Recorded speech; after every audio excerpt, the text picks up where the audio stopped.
Siyens na naman palang kasama niyo. Oo. Nakuha niya agad ang loob ng anak natin ha. Ang bilis naman yata. Ano bang gusto mong palabasin, Johan? Magsisimula ka na naman ba? Did I? Nag-react lang ako ng ganito kasi parating na lang. Kahit alam mong ayaw ko sa lalaking yun. Nakipaglapit ka pa rin. Ay, mag-a-adjust ako? Kapag ba sinabi kong layuan mo iyang babae mo, gagawin mo? Ibang usapan to. Para sa atin ang ginagawa ko. Talaga ba? Bigla na lang nagring ang phone nito. Agad nitong kinuha ang phone at akmang aalis para sa malayo nito sagutin ang tawag. Dito ka lang. Sagutin mo yan dito sa harapan ko, Johan. Kung para sa atin iyang ginagawa mo, di ba dapat malaman ko rin ang usapan niyo? I-loudspeaker mo. Hello, love? Excited na ako sa wedding natin Sunday next week. Kilig na sambit ng babae sa kabilang linya. Natigilan siya. Ikakasal na ito? Kung bago ka pa lang sa channel neto, ibang kwento ni Ate Jane, istorya mo, ikwento ko. Huwag kalimutang pindutin ang notification bell at subscribe button. Ang sabi nila, isa raw sa pinaka-toxic na ugali ng Pilipino, ang pangangaliwa o hindi naman kaya ay ang pagtataksil na sinasabi ng karamihan. Na isa raw ito sa pinakamalaking kasalanan sa pagsasama at pagbuo ng isang masayang pamilya. Yung tipong sa halip na bigyan ng respeto ang isa't isa, nagiging dahilan pa ito ng pagkawatak-watak at pagkasira ng isang pamilya. Maraming dahilan kung bakit hindi nagkakaintindihan ang dalawang taong nasa isang relasyon na nagiging sanhi rin sa kung bakit sila tuluyang naghihiwalay. Pwedeng medyo mahina sa tukso ang isa o hindi naman kaya ay sadyang nagsawa lang talaga. Pero kung ikaw ang nasa sitwasyon na pinagtataksilan ka ng sarili mong asawa, magagawa mo pa rin ba siyang patawarin? Kahit na ang naging dahilan ng pagkakamali niya ay para lang mailigtas ang anak ninyong dalawa? Hanggang saan ka dadalhin ng pagtitiis mo para sa anak at pamilya niyong dalawa? Napangiti si Myla habang pinagmamasdan ng anak niyang mag-aral na ulit sa kindergarten. Excited na naman kasi itong pumasok ngayon. Hindi pa nga lang sila makaalis dahil wala pang sasakyan ng asawa niyang, si Johan. Just wait for me, honey. Parating na ako. Hindi naman kasi pwedeng wala ako sa unang araw ng baby natin. Kailangan niyang daddy niya doon. Iyon ang huling sinabi ni Johan nang sinabi niyang aalis na sila para ihatid ang anak niya. Masaya siya dahil kahit busy si Johan, ay naglaan pa rin ito ng panahon para sa kanila ng anak niya. Alam nitong importante sa anak nila ang araw na yon.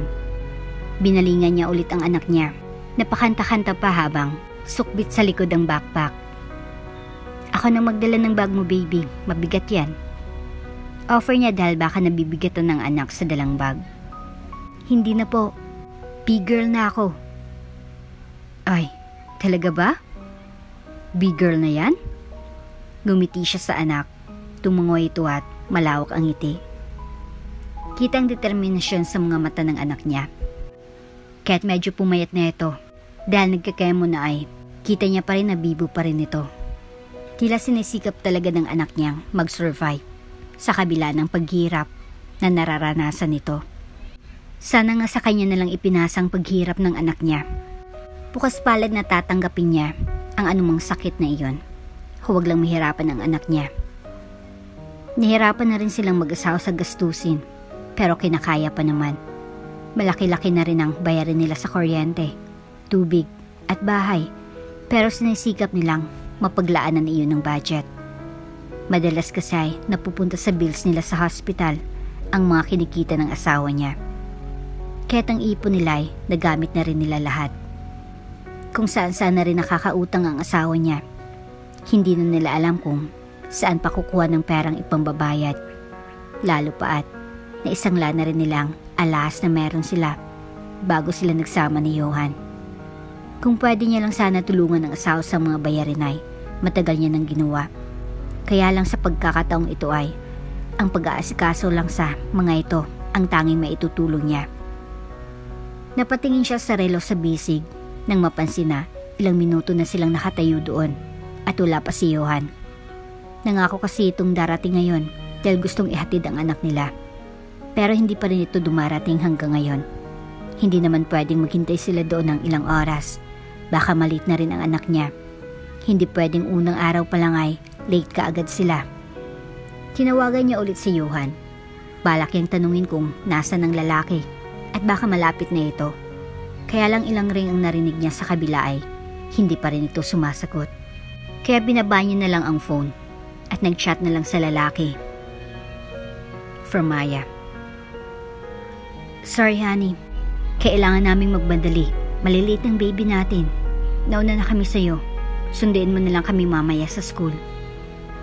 Saka hinawakan niya ang kamay ng anak para magpara ng taxi. Hindi na darating si daddy? Gulat na binalingan siya ng anak. Narinig kasi nitong sasabay ang ama nito. Kaya maging ito ay umasa rin na darating nga ang ama. Naintindihan niya rin kung bakit malilate ang asawa. Busy rin kasi ito parati sa trabaho.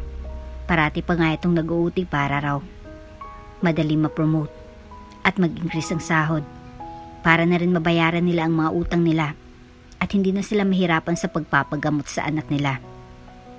Maraming plano si Johan para sa ikabubuti nilang dalawa ng anak niya. Naaw na nga siya sa asawa. Hayaan mo. Susunod si daddy sa school. Malilate lang siya ng konti ngayon. Hindi nito nagustuhan ang nalaman. At nakabusangot pa nga. Close na close kasi ito sa ama. At nahalata niyang gustong-gusto ni Daisy na napupuri ito parati ng ama. Paniguradong balak nitong magkwento sa ama nito. Mamaya, magkikita kayo sa school dahil pupunta siya roon. Ikwento mo kaagad sa kanyang first day mo. Pag-aalo niya sa bata. Kalaunan ay naging magaan na ulit ang mood nito.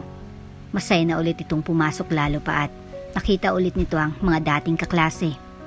Nahiwagaan ang mga kaklase nito dahil may nakatakip pang tela sa ulo ng anak niya. Nagpapasalamat siya at mababait ang kaklase ng anak. At tila hindi naman ginajudge ng mga ito ang sitwasyon ng anak niya. At least, hindi naisip ni Daisy na naiba ito dahil cancer patient ito. Kasi hindi naman iyon ipinaramdam ng mga nasa paligid nito. Parang hinihele ang puso niya sa nakikita. Naglalaro na ulit ang anak niya na parang normal na bata na healthy ito at walang sakit. Iniwan niya muna ang anak dahil tutungo siya sa palengke, malapit sa paaralan, para mamalengke na lang habang hinintay niyang anak. Hintayin niya kung kailan uwian ng mga to.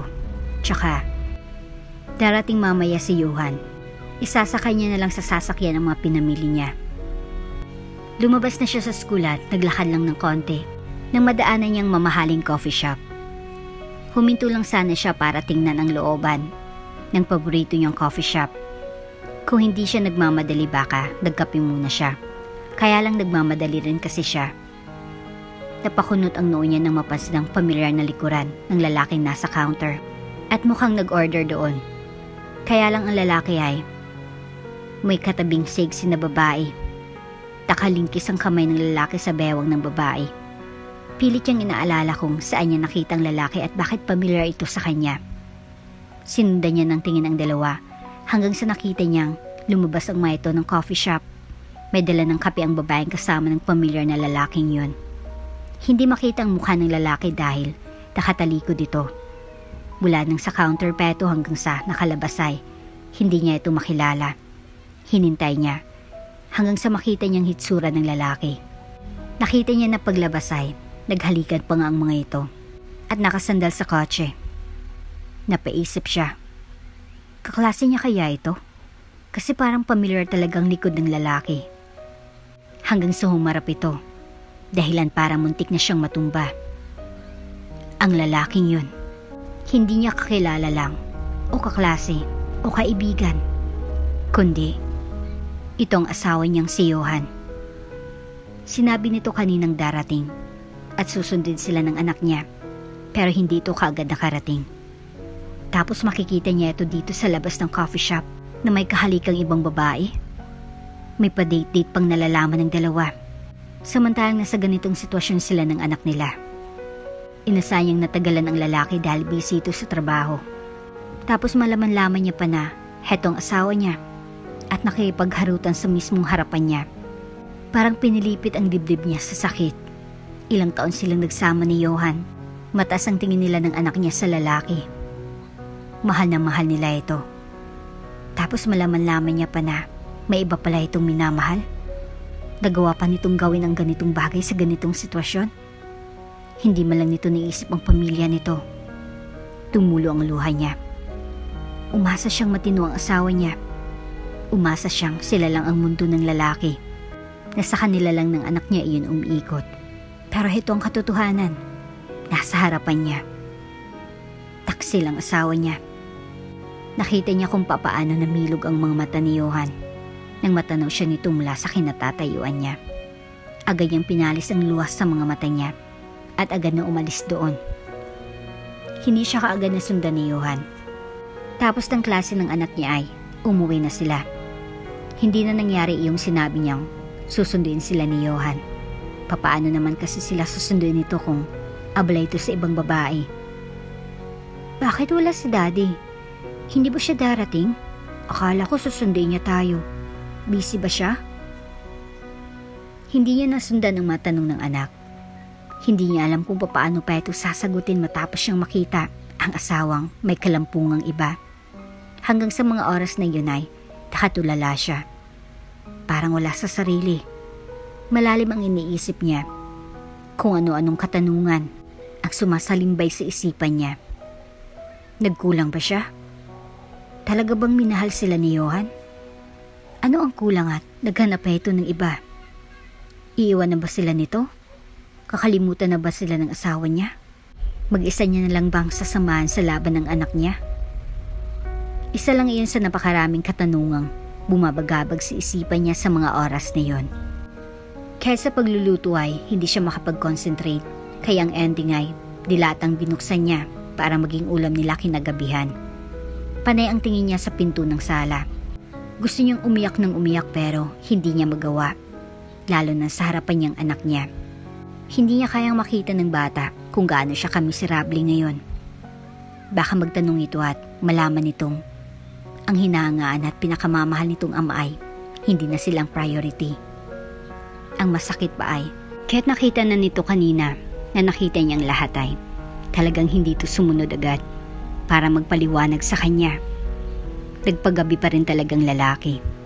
Kahit nasaktan siya kanina ay gusto niya pa rin marinig dito na mahal siya nito at hindi sila nito ipagpapalit sa kahit na sino. Kahit pa yata magsinungaling ito, pampalubag-loob ay hahayaan niya.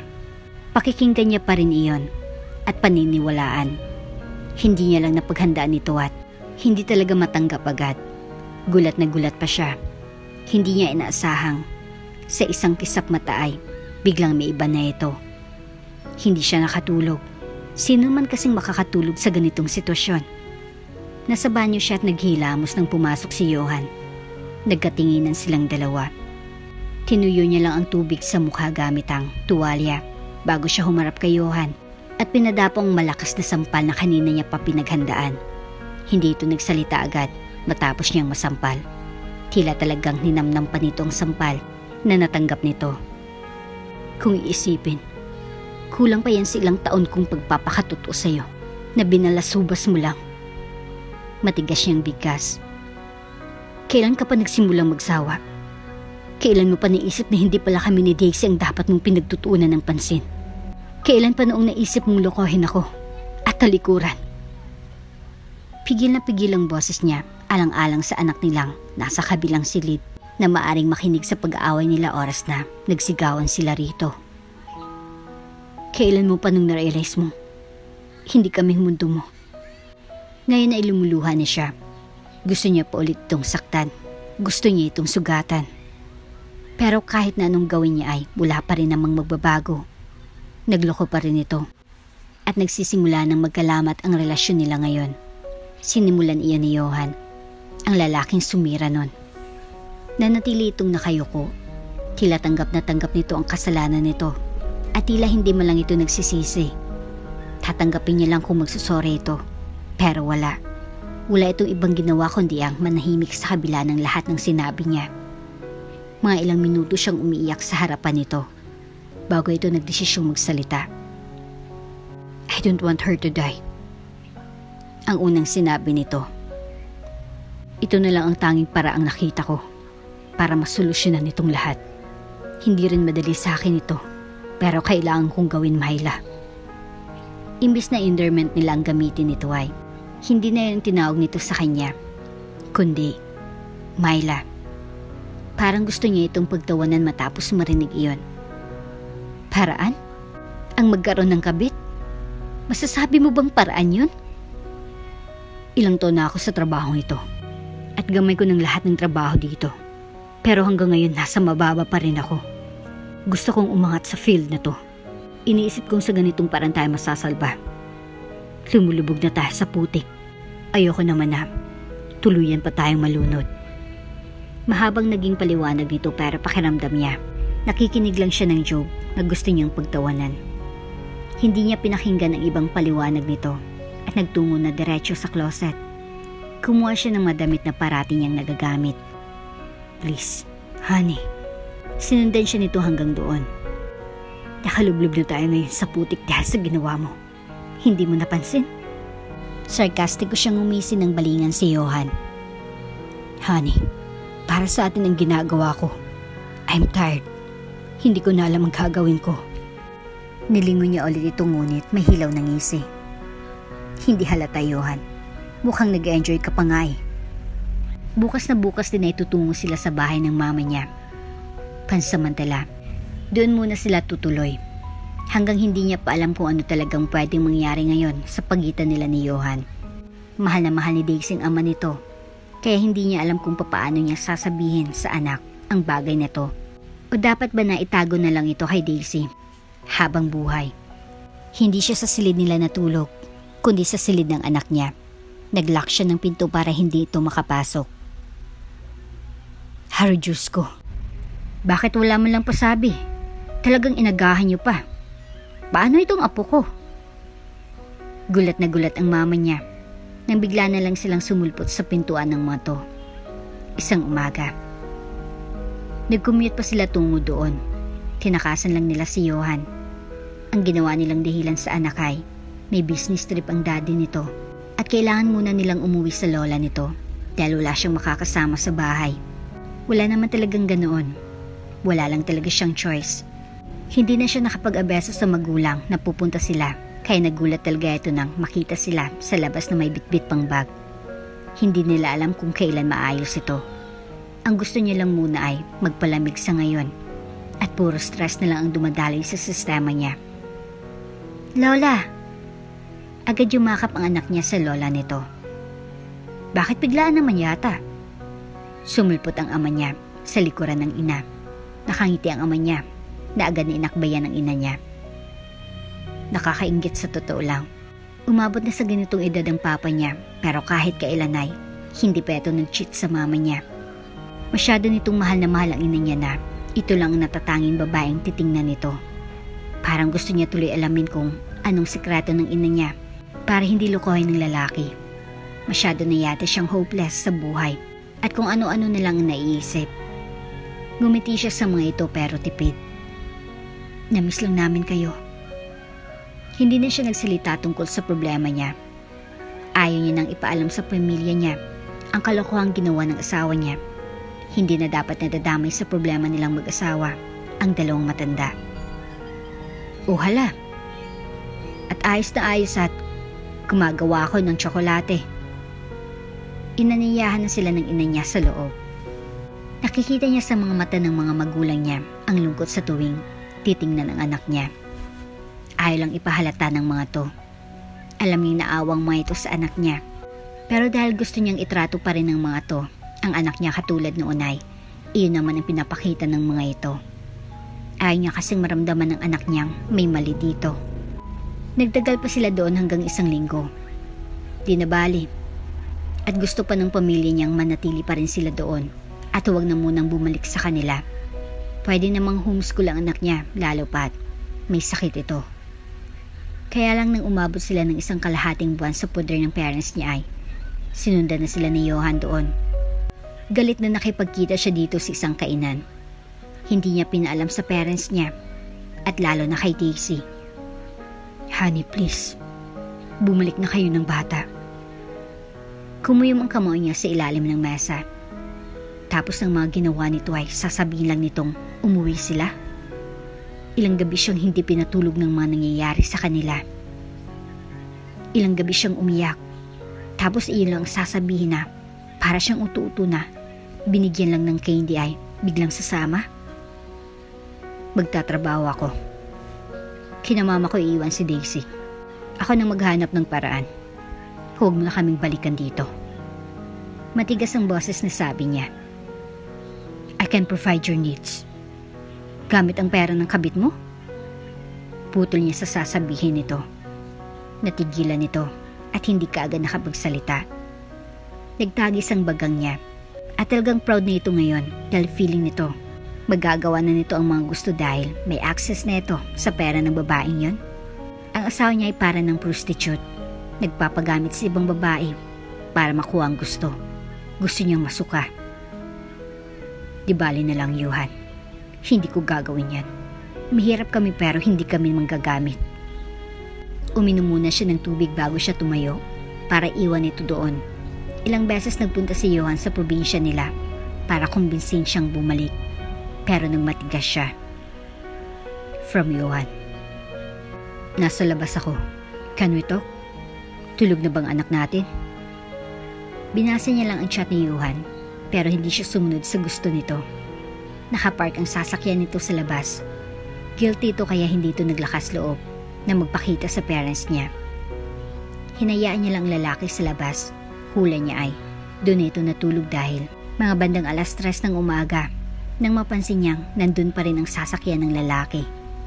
Mga bandang 5 lang ito umalis at hindi na hinintay na maabutan pa ng liwanag sa labas. Matutulog na sana siya ulit nang mapansin ng dugo sa bedsheet nila ng anak niya. Hanggang sa namilog ang mga mata niya nang makita ang napakaraming dugo na lumalabas sa ilong at bibig ng anak niya.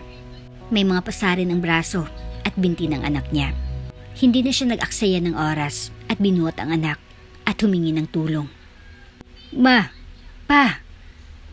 Umiyak na karga-karga niyang anak sa may sala. Humahangos naman nang lumabas ang dalawa mula sa silid nito. Parehong namilog ang mga mata ng dalawa nang makita ang sitwasyon ng apo. Magtatawag ako ng kagawad. Hingi tayo ng tulong sa kanya. Magpapahatid tayo sa hospital ngayon agad. Bulalas ng ama niya. Silang dalawa ng mama niya ay nagpapanik na. Kaya hindi na nila alam kung anong susunod na gagawin. Umiyak pa rin siya habang pinagmamasdan ng anak niyang nanghihina. Natigilan si Myla nang makita sa bungad ng hospital si Johan. Ngayong umaga lang nagpunta doon ang lalaki. Kahapon lang sinugod sa hospital na yun ang anak nila. Si Daisy. Asan ang anak natin? Bakas ang pag-alala sa mukha ni Johan. Hindi niya na maintindihan kung talagang totoo ba talagang pag-aalala na nakikita niya sa mukha ni Johan. Kahapon lang sinugod sa hospital ang anak nila. Pero ngayon lang ito nagpakita. Ni hindi agad ito nagpunta kahit na tinext niya na ito. Sa takot niya kahapon ay nag-text siya sa lalaki. Kahit nagagalit pa rin siya dito. Dang mga time na yon, takot na takot siya. Parang mahimatay na siya sa takot. Hindi niya na alam ang gagawin at nagbabaka sakali siyang madamayan siya ng lalaki kahit sa mga oras na yun lang. Pero hindi talaga ito nagpakita. Tapos ngayong umaga, bigla na lang itong susulpot doon gamit ang mukhang yan. Akala mo talaga nag-aalala sa anak nito. Nilampasan niyang lalaki at hindi ito pinansin. Ayaw niya itong kausapin ngayon. Mas lalo lang siyang naiinis dito. Honey.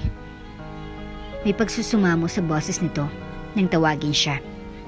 Natigilan siya at napalunok sa kanagsalita. Bumalik ka na sa babae mo. Ayos na kami dito. Saka ka nalang bumalik kapag may problema. Malamig ang dating ng boses niya. Napapagod na siya. Kagabi pa siya walang tulog. Mas lalo lang siyang nanghina. Na makita ngayon lang umaga sumipot si Johan. I'll pay the bills after this. Mas mabuting sa bahay na kayong mamalagi simula ngayon. Mas maalagaan ng maayos si Daisy roon. Mas malapit sa hospital at hindi niya na pinatapos si Johan at nagbadali nang umalis doon. Mabilis ang lakad niya. Gusto niyang magtungo sa CR ngayon. Niyak siya. Sobrang nadudurog siya sa mga oras na yon. Myla! Boses sa iyo ni Johan. Hindi niya inasahang sinundan pala siya nito. Bago siya nakapasok sa CR ng babae ay nahawakan siya ni Johan sa braso. Mabuti na lang at walang nagpunta sa bandang yon ng hospital ng mga oras na yon. Myla, please. Can you cooperate this time? Basa ng pisngi niya ng balingan niya si Johan. Kapansin-pansin ang gulat sa mukha ni Johan nang makitang pag-iyak niya. Okay. Tapos ay tinulak niya ang kamay ng lalaki. Sumusuko na siya. Pagod na siya. At hindi niya na kayang ipaglaban pa ang pride niyang bilang ina at babae. Kung yun ang gusto ni Johan, magpapaubaya na siya para sa anak niya. Hindi niya alam kung ilang beses siyang iiyak at masasaktan. Pero importante pa ba yun? Kumpara naman sa anak niyang mga sakripisyo niya. Iniwan niya si Johan doon at pumasok na sa women's CR. Ngayon babalik na sila sa buhay ni Johan. Ano nang susunod na mangyayari sa kanila? Siya itong legal na asawa ni Johan, pero siya itong dapat mag-adjust. Siya na nga itong naapakan. Siya pang magbibigay. Hindi niya alam kung saan siya nagkamali at pinaparusahan siya ng ganito. Nang bumalik siya sa silid ng anak niya ay kasama na nito si Johan. Tulog pa rin ang anak niya pero stable na rin daw ito. Nangyayari iyon dahil sa sakit ng bata.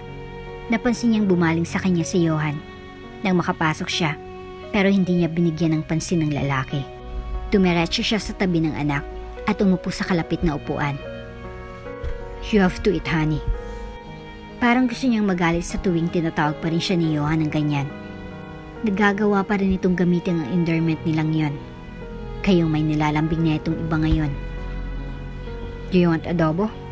Ibibili kita. Alam nitong gustong gusto niyang adobo, pero hindi siya nagsalita. Nanatili pa rin siyang tahimik at nakatitig sa anak niya. Hindi ka dapat nagpapalipas ng gutom. Patuloy nito kahit hindi naman siya nagsasalita. Kumuyom ang kamay niya sa ilalim ng higaan. Pinagdarasal niyang sana manahimik na lang ito. Ayaw niyang marinig pa ang mga sinasabi nito. Ayaw niya nang marinig ang mga pagkukunwari nito. Mas lalo lang siyang naiirita. Please, take care of yourself, honey. Nagtagis ang bagang niya at nagsalita ng mahina. Umalis ka na lang, Johan. Wala akong kailangan. May lamig sa tono ng boses niya. Ayaw niya nang makipag-usap pa rito.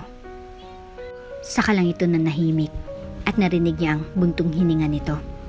Saglit itong umupo sa sofa at pinagmasdan siya. Nararamdaman niyang matitig nito. Ilang saglit ay umalis din ito. Nang ma-discharge ang anak niya ay si Johan pa mismong sumundo sa kanila sa hospital para dalhin sa bahay nito. Bakit ang tagal mo, Daddy? Sana hindi ka na mag-business trip ulit. Naiiyak na niyakap ni Daisy ang ama. Nagkatinginan sila ni Johan pero hindi siya nagsalita. Mukhang wala na rin namang balak umamin si Johan tungkol sa bagay na yon. Sabihin nito at paniguradong malalaman ng anak nito ang kalokohan nito. Bulalas ng isipan niya. Oo, pasensya ka na. Kailangan ni Daddy puntahan iyon eh. Anito tapos sinulyapan na naman siya. Napaingo siya. Talagang pinatulan nito ang kasinungalingan niya. Magaling naman ito magsinungaling eh. Kaya hindi na ito mahirap dito. Magsisimba ba tayo next day? Gusto kong mag-pray kay God. Sana paggilingin niya na ako. Ngumuso si Daisy. Nagkatinginan sila ni Johan. Iniisip niya nang tatanggihan na naman ito ang anak nila. Nasasanay na siyang wala ito parating oras sa kanila. Sure. Magsisimba tayo. Nilakipan iyon ang ngiti ni Johan. Mas nagulat pa siyang pumayag itong magsimba ngayon. Kailangan niya ng paliguan ng anak niya, kaya nagtungo na sila sa silid. Pinatulog na rin niya ang bata bago siya bumaba para magtimpla ng gatas para makatulog. Kaya lang sa bungad pa lang ng kusinay, narinig niya ng boses ni Johan. Yes, sure, love. Saan mo gustong pumunta? Okay, sige. Tapos binaba nito ang cellphone at bumuntong hininga. Kausap nitong babae nito. Iritadong pumasok na siya sa kusina at nagtungo sa fridge. Ramdam niyang nakasunod sa kanyang tingin ni Johan.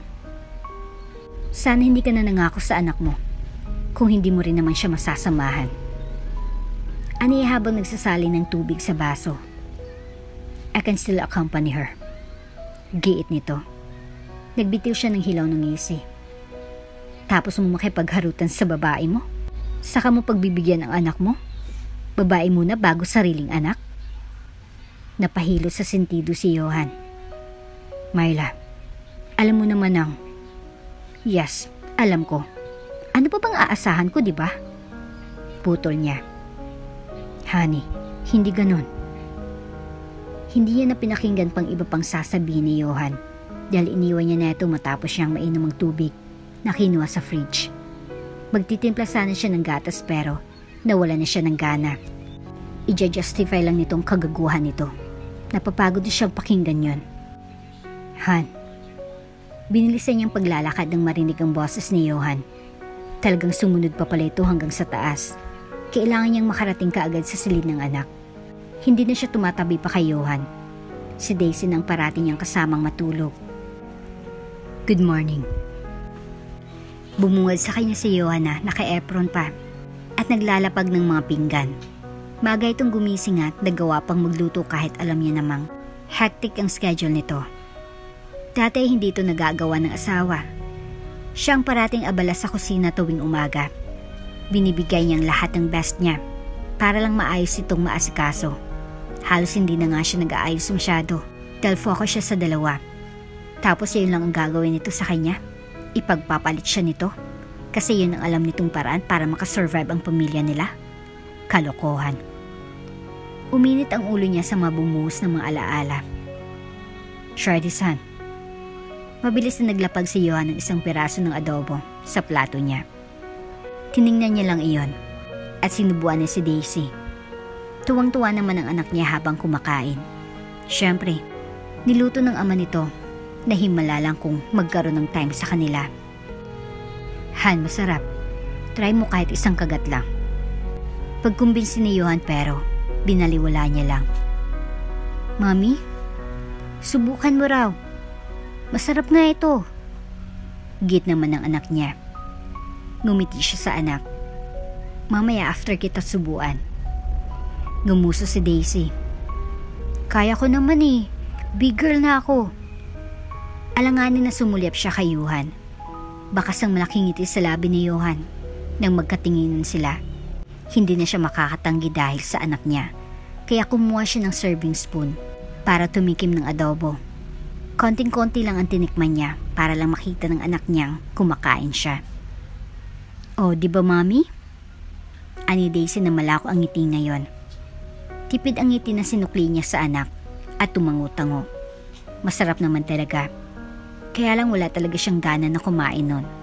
Lalo na kung galit kay Johan. I'm glad you like it. Ani Johan nang magkatinginan sila. Tahimik siya at hindi na sinuklian ng kung ano pang sinabi ni Johan. Masarap lang yon pero hindi niya gusto. Pwede mo ba akong samahan mag-drawing ngayon sa pool, Daddy? Napatingin siya sa anak nang sabihin yon. Ang alam niya may pasok si Johan. Papunta na nga yata ito sa office ngayon eh. Daisy anak. Sinulyapan niya si Johan matapos magsalita sa anak. Kahit naman hindi maganda ang relasyon nilang dalawa ng ama nito ay hindi naman nila ugaling mag-take advantage. Yes baby. Sige, mag-drawing tayo doon sa pool ngayon. Natigilan na lang siya nang sabihin iyon ni Johan. Alam niya kasi, top priority talaga ni Johan ang trabaho nito. Kaya nga mas pinili nitong makipagrelasyon sa babaeng iyon dahil sa trabahong iyon. Kunyari para sa kanila ng anak. Pero talagang para lang naman sa pride nito iyon at sa pera. Nagpapaalipin na masyado si Johan sa trabaho nito. At kahit sila, kaya nang ipagpalit doon. Sarcastic kong binalingan niya si Johan. Talaga lang ha. Bumulong siya pero mukhang narinig yun ni Johan dahil nakita niyang nilingon siya nito. Naka-office uniform pang lalaki habang kasama si Daisy sa may pool. Talagang pinanindigan nitong sinabi sa anak o dahil ininsulto niya ito kagabi tungkol sa babae nito kaya bumaba ito ngayon sa bata. Linggo ngayon at itong araw na gustong pumunta ni Daisy sa simbahan.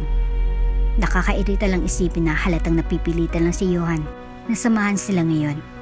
Kanina pa ito pa na-check sa relo nito. Kahit nasa loob ng simbahan nag-check ito ng oras. Pwede ka nang umuwi. Kaya na namin ito nang wala ka.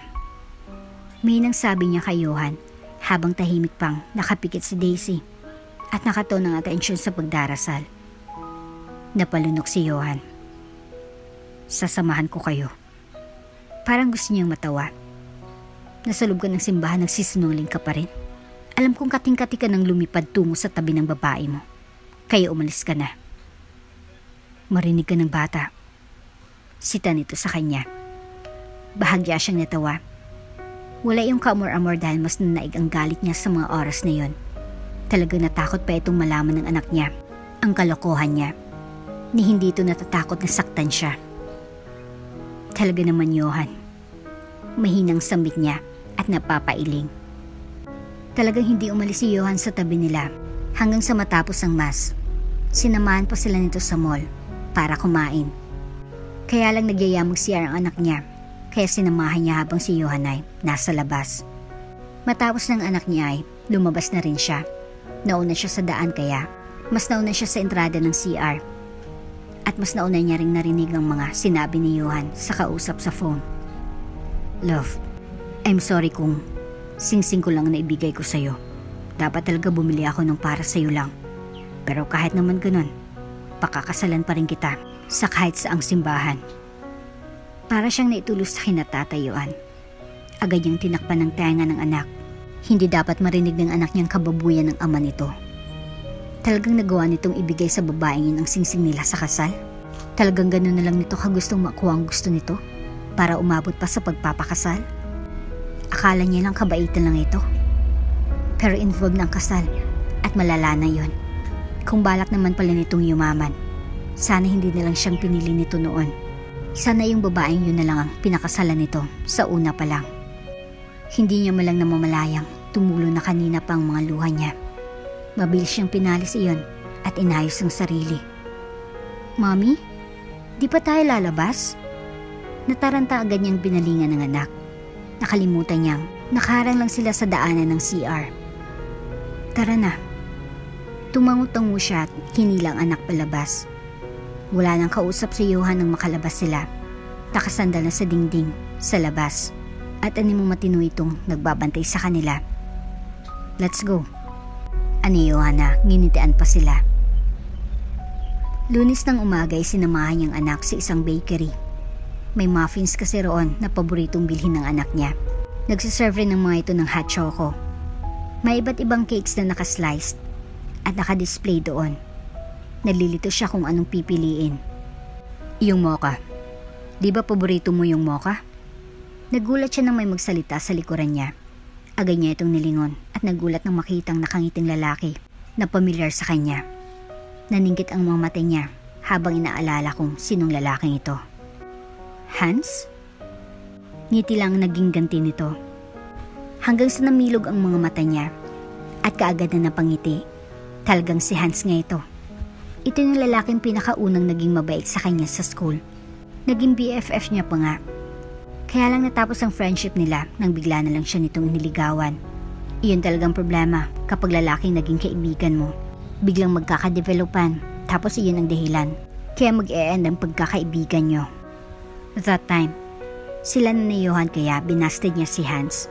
Pero kung hindi dumating si Johan at napaaga lang si Hans, baka si Hans ang pinili niya. Kaya lang nagkahulugan kasi sila sa hindi tamang panahon. Pas pumangit ka pa ngayon, Lala. Lala. Si Hans lang tumatawag sa kanya ng ganon. Ito na rin ang nagbigay sa kanya ng nickname na iyon. Matapos mamatay ang pusa nitong Lala ang pangalan. Pang-aasar lang iyon ng lalaki sa kanya noon. Hindi ka pa rin nagbago. Natawa na lang siya. Tapos sinulya pa ng anak niyang nakangiti na kumakaway sa kanya. Iyon palang anak ko. Pakilala niya. Nilingon ni Hans ang bata. Tumango-tango ito at nanatili ang ngiti sa mga labi. Oh, mas magandang anak. Pang-aasar ulit ni Hans. Loko-loko ka. Aniya sabay hampos sa balikat nito. Masayang lumapit sila sa anak niya Nanatiling nakangiti ang anak niya kahit noong nakalapit na sila ni Hans sa table. "Hello little girl. Anong pangalan mo?" Friendly na panimula ni Hans kay Daisy. "Daisy ho."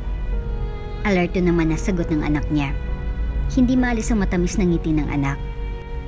Kahit nung wala pa itong sakit ay palangiti na talagang anak niya. Maganda at palangiti na nahawa ang mga makakakita dito. Hindi lubos sa kalaing hindi mawawala iyon sa anak niya. Kahit ngayon na pumayat at may sakit na ito, hindi nawala sa anak niya ang pagiging masayahin sa kabila ng nakakapanghina nitong sakit. Proud siya na ganito katatag ang anak niya para labanan ang lahat ng pagsubok na ito. Hindi maalis ang ngiti niya habang nag-uusap na sina Hans at ang bata ngayon. Madali namang pakisamahan si Daisy dahil nagkukwento rin ito sa mga lumalapit dito. "Hindi ba kayo busy ngayon? Mag-isa lang akong pupuntang mall. Boring mag-isa." Binalingan siya ni Hans. "Pupunta rin kaming mall ni Mami ngayon. Sama ka na lang po sa amin." Tuloy at nalaman ni Hans dahil sa anak niya. Napapailing na lang siya. Hindi niya inasahan na magiging magkaibigan agad ang dalawa. Kahit sa maikling sandali lang na nagkakilala ang mga ito. Kahit nung nasa sangyupsa lang mga ito ay nagkasundo rin ang mga ito sa mga gusto nitong kainin. "Do you like to draw?" Namilog ang mga mata ni Daisy nang banggitin iyon ni Hans. Opo. Halos tumalon-talon ang anak niya sa tuwa. Siguro kaya na itanong iyon ni Hans dahil mahilig din itong magpinta. Kahit nung high school pa lang sila ay kay Hans na siya nagpapaguhit lalo na kapag tungkol sa anatomy. Hindi lang inaasahan ni Hans na pati sa hilig ay pareho ito at ang anak niya. Napangiti siya. Sa katauhan din ni Hans siya nakahanap ng kakampi noon. Sinasabayan siya nito sa lahat ng gusto niya. Lahat ng alam niya, sinusubukan nito. Nagsasuggest din ito ng kahit anong alam nito. Habang tinitingnan niya sina Daisy at Hans na naglalakad pauna sa kanya, habang nag-uusap ay naaalala niya agad si Johan. Ito kasi ang mga bagay na wala kay Johan. Pero sa kabilang imperfections ng lalaki ay ito pa rin ang pinili niya. Hindi niya alam kung dapat niya bang pagsisihan ng mga naging desisyon. "Ihatid ko na kayo. Nandito rin naman ang sasakyan ko." Offer ka agad ni Hans nang malaman na maghintay pa sila ng sasakyan ni Johan. Sasakyan ng asawa niyang imposibleng dumating dahil paniguradong mas inuuna na naman sa mga oras na iyon ang babae nito. Samantalang nandito naman si Hans. "Busy si Daddy. Si Tito Hans na lang po." Agad na sang-ayon ng anak niya. Napangisi si Hans. Napabuntong hininga na lang siya. May magagawa pa ba siya? Traffic na nang nasa kabaan na sila ng highway. Dahil sa haba ng oras na ginugol nila sa gitna ng traffic ay nakatulog na si Daisy sa backseat. "Ang bilis siyang makatulog, parang ikaw." Ani Hans na napangisi. Gumuso siya. "Hindi kaya, mas mabilis ka kayang makatulog kaysa sa akin. Naalala mo nung muntik ka nang masarahan ng classroom? Kasi nakatulog ka sa ilalim ng table, malapit sa blackboard. Antukin ka kaya?" Natatawa siya nang maalala yon. Mahilig kasi matulog si Hans. Akala niya nagkating ang lalaki. Nasa ilalim lang pala ng desk, malapit sa blackboard na tutulog. Edad nila noon ay 10 pa lang. Maliit si Hans kaya kasya sa ilalim ng table. Ikaw rin naman. Kapag umuwi tayo sakay ng tricycle, naglalaway ka pa. Sayang nga wala akong picture eh. Pinandilatan niya si Hans. Lahat na lang yata ng kabalbalan niya sa buhay ay alam ng lalaking to. Napasimangot siya at nahampas ito sa balikat. Hindi pa rin maampat ang pagtao ni Hans dahil sa reaksyon niya. Kalaunan ay natahimik ang lalaki at bumuntong hininga. "Masaya akong malaman na maayos na ngayon ang buhay niyo." Kalaunan ay naisatinig ni Hans. Hindi nakatakas sa tingin niya ang pait na binitaw nito. Si Hans ang nakasama niya simula bata hanggang sa lumaki, pero hindi sila naging endgame. Iba pa rin ang pinakasalan niya. Pero kahit kailan wala siyang pinagsisihan. Dahil kay Daisy, wala siyang pinagsisihan. Nakarating na sila sa bahay. Mga bandang 7 PM na. Hindi niya man lang namalayang napasarap ang gala nila. Inabot talaga ng 7. "Salamat Hans, naabala ka ba tuloy?" Napakamot siya at nahiyang ngumiti sa kaibigan. Sus, huwag kang mag-alala. Kung makapagsalita to, akala mo naman ibang tao. Tawag lang kayo kapag gusto niyong kasama gumala. Tumango siya at lumawak ang ngisi. Buhat-buhat niyang anak niya nang kumaway siya sa papalayong sasakyan ni Hans. Akmang papasok na siya sa gate nang biglang bumungad sa kanya ang iritadong mukha ni Johan. Saan kayo galing? Talaga ba? Tatawagan mo kapag may gala ulit? May contact na pala kayo nun? Ano yun? Matagal na? Nakataas ang kilay na sumbat ni Johan. Kumunot ang noo niya at nilampasan ng lalaki. Ano bang pinagsasabi mo? Kaya ba wala ka ng ganang kaharap ako? Kasi yun ang bago mo? Kailan pa, ha? Sumunod pa rin ito hanggang sa silid nila ng anak niya. Nilapag niya munang anak niya at kinumutan. Lumabas siya ng silid para makakuha ng mga gamit niya sa silid ni Johan. Talk to me, Myla. Huwag mo akong dinadaan-daanan lang. Nagsasalita ako. Hinawakan siya dito sa braso, kaya galit na nilingon niya si Johan at agad niyang iwinaksi ang kamay nitong hawak ang braso niya. Huwag na huwag mo akong hawakan, Johan. At saka, sino ka ba para questionin ako? Mas malala ka naman. Ang kapal ng mukha mong paratangan ako sa mga bagay na hindi ko ginawa. Sino ka ba sa tingin mo, ha? Huwag mo akong itulad sa'yo. Mas matino ako kaysa sa'yo.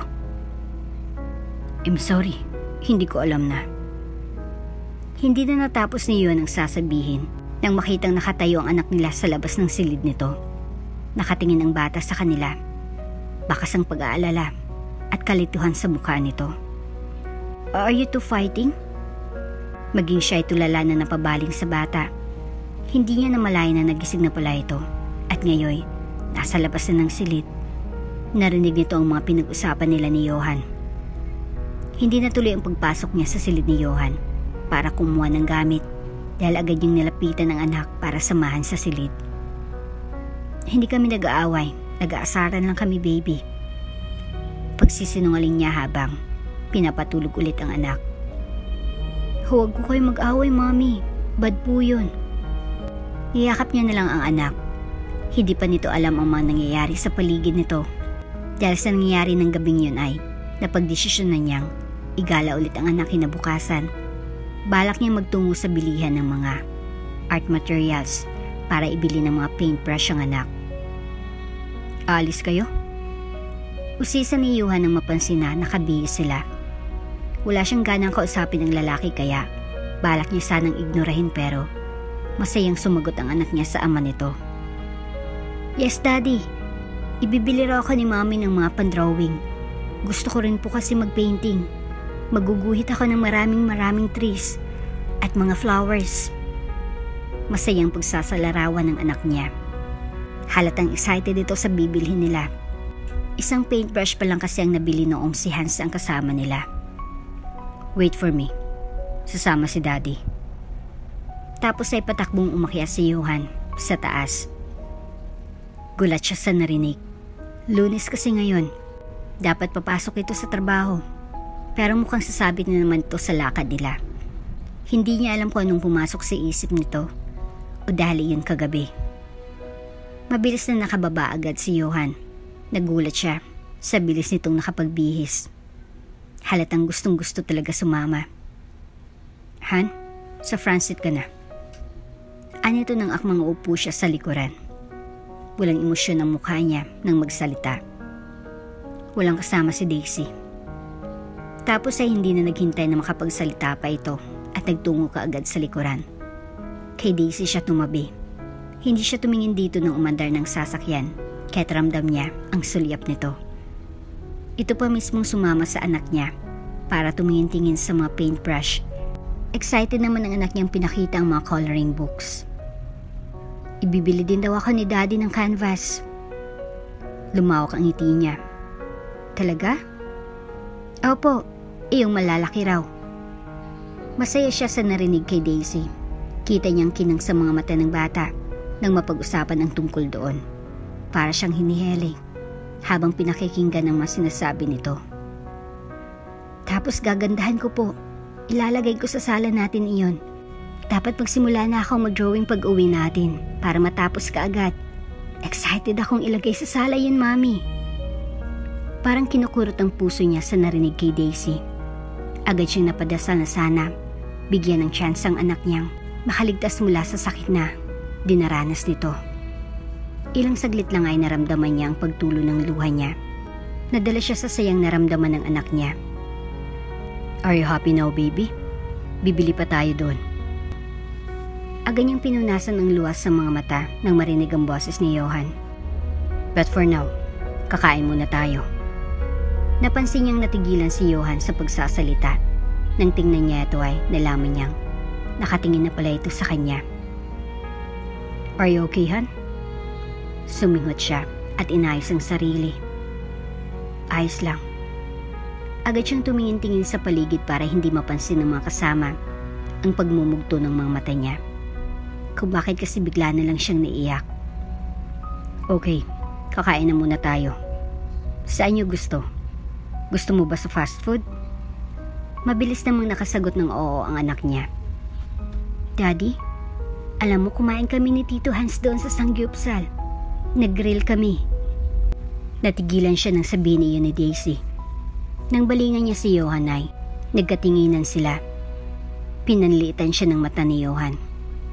Umangat ang kilay niya sa lalaki. Anong klaseng tingin yan? Nagpipinta rin si Tito Hans. Pagbibida ni Daisy na mas lalong nagpapanting sa tenga ni Johan. Talaga ba? Ang galing-galing naman pala ng Tito Hans na yun, baby. Ano to pero kakaibang boses sabay sulyap sa kanya. Parang gigil. Hindi niya matingnan si Johan. Hindi naman sa guilty siya. Wala naman kasi siyang ginagawang masama. Malinis ang konsensya niya, kaya wala siyang dapat ikatakot.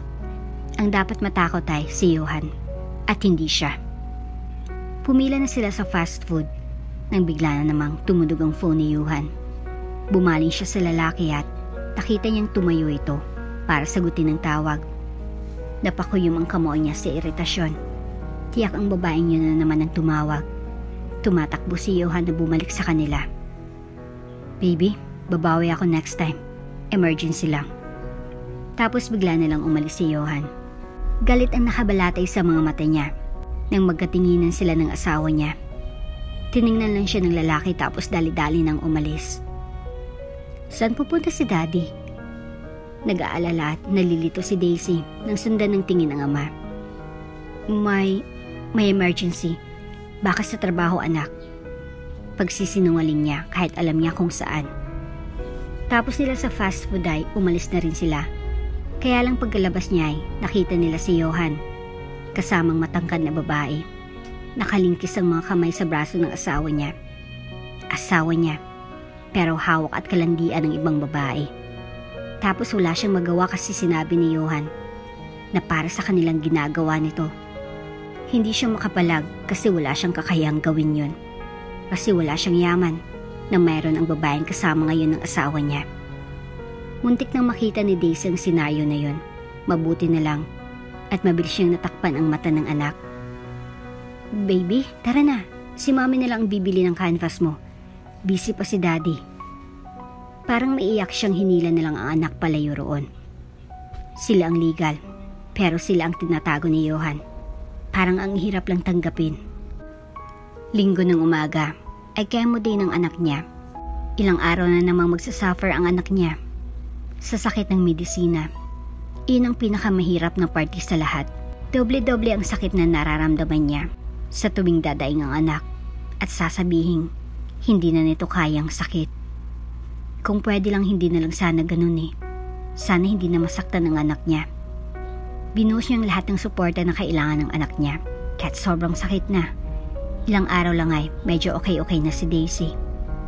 Nakakatulog na ito ng maayos at may maintenance na gamot ang bata.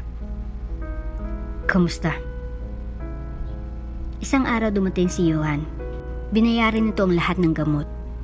Pero hindi pa sila makakapagbayad ng bill sa hospital. Pero nang masulyapan niyang kahitan ng singsing na hawak ni Johan ay sa kanya napagtanto. Pinambili ng singsing ni Johan ang para sana sa anak niya. Para sa babae nito, kaya nitong isugal ang natitirang pera para lang mabilhan ng mamahaling alahas ang kabit nito. Honey, may lambing sa boses ni Yuhan. Pero hindi niya sinagot ang lalaki. Naiirita siya dito. Gustong gusto niya na itong saktan dahil sa inis. Kung pwede lang sana. Honey, please. Kausapin mo naman ako. Sumunod si Yuhan pero hindi niya pinapansin. Pinagsarahan niya ng pintuan si Yuhan. Kumuyom ang kamay niya habang nakatitig sa anak niyang nakahiga sa kama at mahimbing na natutulog. Naghirap sila doon. Tapos ayan si Yuhan. Nagagawa pang bumili ng singsing para sa babaeng yun. Kinagabihan ay wala sa sariling nagtungo siya sa doktor para kunin ang reseta ng anak niya. Hindi niya malang napansin ang pamimilog ng mga mata ng lalaki nang makita siya. Lala? Natigilan siya nang marinig iyon at agad nag-angat ang tingin. Namilog ang mga mata niya nang makitang nakasuot ng damit na doktor si Hans. Anong nangyari? Bakit ka nandito? Bakas ang kabas sa mukha ni Hans. Halatang natakot at baka kung anong nangyari kaya nasa ospital siya ngayon. Kukunin ko ang reseta ng anak ko. Wala sa sariling na isagot niya sa lalaki. Sa anak mo? Sa kanya lang ikunento ditong tungkol sa sakit ng anak niya. Napalunok si Hans. Hindi nito alam ang totoo nung nagkita sila. Ngayon pa lang. Can I visit her? Anito? Alanganin ang tango niya. Sure. Nagra-round si Hans tuwing 7 p.m. at napapadaan sa room nila. Parating tinatanong ng lalaki kung wala na ba silang ibang kailangan o komportable na ba sila doon. Noong ma-discharge si Daisy ay nagyaya agad si Hans na mag-ice cream. A little celebration dahil strong itong princess dito. Ani Hans at binalingan ng nakangisi na si Daisy. Wala nang buhok ang anak niya. Naglalagas na iyon at nakabonet lang ito sa ngayon. Sa kabila ng panghina sa mga mata ng anak ay nagagawa pa rin itong ngumiti. Masayang masaya si Daisy nang makarating sila sa bilihan ng ice cream at nabili ang flavor na gusto nito. Kaya lang natigilan sila nang sa kabilang side ng daan ay natanaw niya si Johan na inaalalayan ng matangkad na babae matapos itong halikan sa pisngi. That's your husband, right?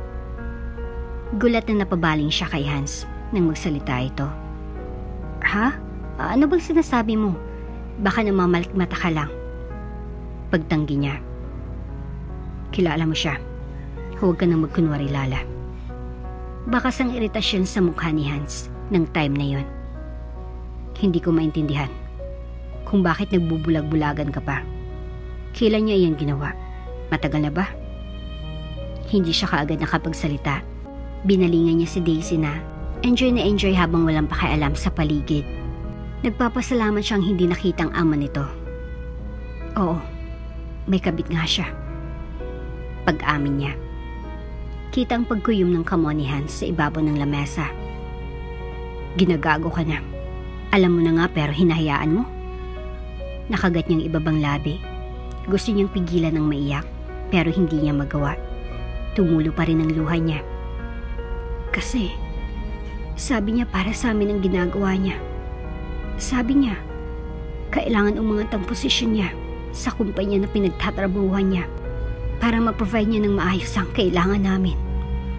Para siyang tanga nang sabihin yun. Bullshit. Mahinang napamura si Hans. Tapos naniwala ako kasi wala akong choice. Kailangan namin siya ng anak ko, lalo na ngayon. Hindi niya na magawang sundan pang sasabihin dahil parang pinipiga ang puso niya sa sakit sa mga oras na yun. From now on, I will provide anything you need. Kung ano mang kailangan ni Daisy, sabihin mo lang at tutulong ako. Basta't layuan mo lang siya. Masyado ka na niyang inaabuso. Gulat na umiling agad siya kay Hans. Hindi siya magte-take advantage sa kabutihan nito. Desperada na siya pero hindi siya sa magiging paraan para makatakas sa sakit na ito. Hindi niya gagamitin si Hans. Hindi, Hans. Huwag na. Please lang. Pinalis niyang luha sa pisngi. Bakit? Kahit ganun ang ginawa niya, ayos lang. Nandito naman ako. Dapat matagal mo nang inilapit iyan sa akin. Sana hinanap mo man lang ako para matulungan kita. Please, Hans. Ulit niya sa pangungulit ng lalaki. Hindi pa pasanin ni Hans ang responsibilidad ni Johan. Responsibilidad ni Johan ang anak nila. Responsibilidad nito ang lahat ng kailangan nila. At hindi ang ibang tao ang magpo-provide nun. Hindi siya papayag. Tito, pasok ka po. Nandiyan ang daddy ko sa loob. Pakilala kita kay daddy. Nakangisi po si Daisy habang binababa ni Hans gamit ang wheelchair. Hapon na nang makauwi sila. Talagang sinamahan kasi nila si Daisy na maglibot hanggang sa mapagod ng bata. Kalalabas lang nito sa ospital kaya hindi nila pinayagan na magtagal sa labas. Napansin niyang nag-ibang aura ng mukha ni Hans nang marinig kay Daisy ang tungkol sa ama nito. Sure, ani Hans na nakangiti pero tipid lang iyon. Dahil na rin sa paanyaya ni Daisy ay pinaunlakan na rin yun ng binata. Kahit hindi siya komportable sa presensya ni Hans sa bahay. Kung sana hindi lang nito nalaman ang tungkol sa kalokohan ni Johan ay baka ayos lang na nandito si Hans. Kaya lang alam na nito kaya mas lalo siyang nababalisa. Gusto mong pagtimpla kita ng kape? Offer niya sa lalaki. Sige, salamat. Tapos nilibot ni Hans ang tingin ng bahay nila. Sakto lang ang laki ng sala. Hindi naman ganun kalaki ang bahay nila. Tama lang para sa isang pamilya. Ito lang ang naipundar nilang mag-asawa sa loob ng ilang taong pagsasama. Kahit ganito ito kaliit, saksi ang bawat sulok ng bahay sa masaya nilang pagsasama noon. Saksi rin ang bawat sulok niyon sa bawat away nila ngayon. Dahan-dahan ang paglalakad ni Johan pababa ng hagdan. Taas dong bumaba ito habang nakatingin kay Hans. Habang tila nanunusok ang mga tingin ni Hans pabalik kay Johan. Nagtagis ang bagang ng binata habang nakatitig sa asawa ni Myla. Ikaw na naman palang kasama ng mag-ina ko. Mukhang nag-enjoy naman kayo. Sarkastiko ang ngiti ni Johan. Yes, I enjoyed your company. Nag-enjoy rin ang anak mo. She even invite me to come inside. She's nice. Pilit ang ngiti ni Hans kunyari hindi apektado. Talaga? Umismid si Johan. Sure, kasi bisita ka. An outsider na naging kaibigan niya. Tumawa si Hans. That's so mean.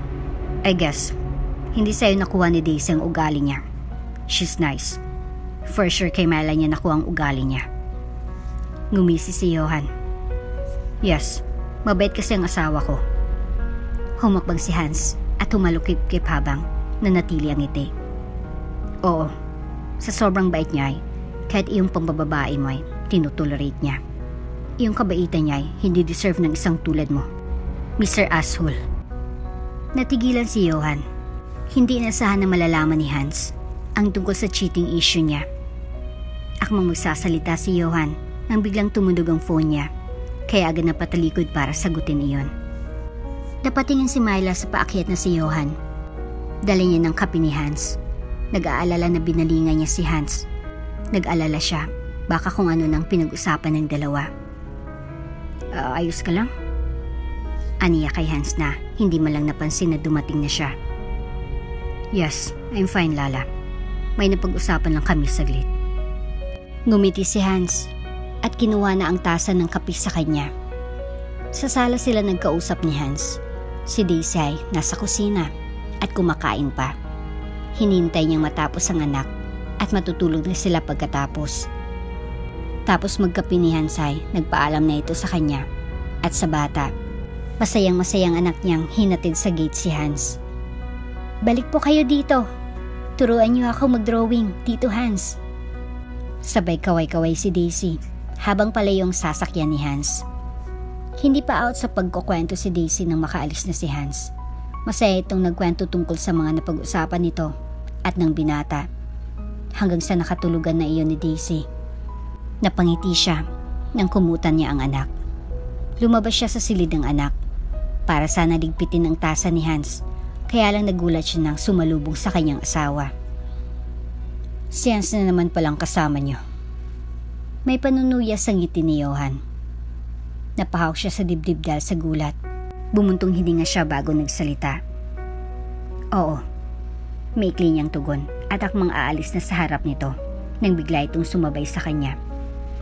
Nakuha niya agad ang loob ng anak natin ah. Ang bilis naman yata. Nagbitiw ito ng sarkastikong tawa. Iritadong hinarap niya ang lalaki. Ano bang gusto mong palabasin, Johan? Magsisimula ka na naman ba? Did I? Nag-react lang ako ng ganito kasi parati na lang. Kahit alam mong ayaw ko sa lalaking yon, nakikipaglapit ka pa rin. Sa pagkakataong iyon ay natawa siya.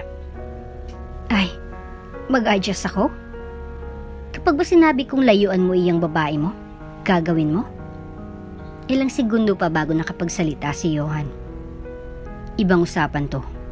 Para sa atin ang ginagawa ko. Talaga ba? Nakapamayawang na siya.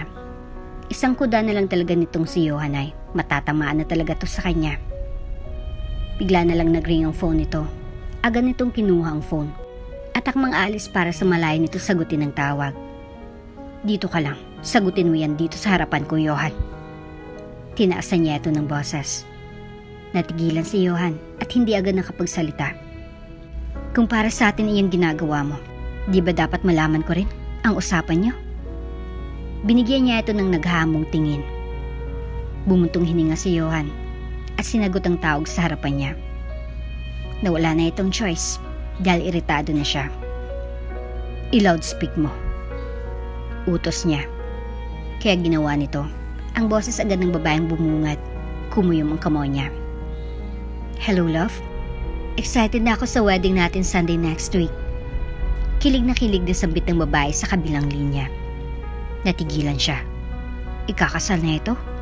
At ang kasal nito ay tinaon talaga sa birthday ng anak nila. Parang sinisilaban siya ng galit. Ang galit na yun ay naging luha na lang. Hindi na ako makatulog. Feeling ko ang ganda-ganda ko sa wedding gown ko. Tsaka sure akong pogi ka talaga sa suit mo. Dagdag ng babae. Iniyak niya lahat ng galit na nararamdaman. Habang katabi niyang anak niya sa gabing iyon, ay para siyang pinipiga. Nakatulugan niya na lang ang pag-iyak. Habang palapit ang kaarawan ng anak niya, palapit na rin ang kasal ng asawa niya. Hindi niya alam kung papaanong hindi nalaman ng babae na kasal siya at si Johan. Hindi niya alam kung anong kagaguhan ang ginawa ng asawa niya para palabasing single ito. Nang maglinggo na ay nag-prepare na rin siya sa kaarawan ng anak. Kaya lang medyo wala siya sa sarili, knowing iyon din ang araw na kasal ng asawa niya. Iyon na rin ang araw na tuluyan ng matutupad ng asawa niya ang pangarap nito. Ito ang gusto ni Johan. Pagkatapos ng lahat ay lalawak na ang kapangyarihan nito. Magagawa na lahat ni Johan. Ito na yung bagay na gagawin nito para sa kanila. Para raw sa kanila. Umiyak siya habang nasa banyo ng silid. Para nga ba sa kanila? Kasi pakiramdam niya hindi naman talaga. Mommy, tara na! Baka nandyan na si Daddy. Tumatawa na anyaya ng anak niya sa labas ng pinto. Agad niyang pinunasan ang luha sa pisngi. Nandyan na. Nagbibihis lang ako, baby. Masakit isipin na umasang anak niyang darating ang ama nito sa birthday nito. Nag-retouch siya at sinikap na matabunan ang mugtong mga mata. Baka magtaka ang anak niya. Birthday nito ngayon kaya dapat mukha siyang masaya kahit durog na durog ang kalooban niya. Wow! Ang ganda mo, Mami!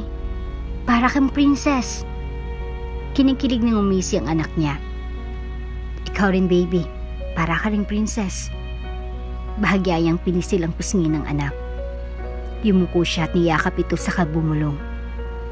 Happy birthday, baby. Thank you, Mami. Love ko kayo ni Daddy. Tumango siya. Pinigilan niyang mapaluha ulit. Love ka rin namin ni Daddy. Maayos ng mga decorations sa baba.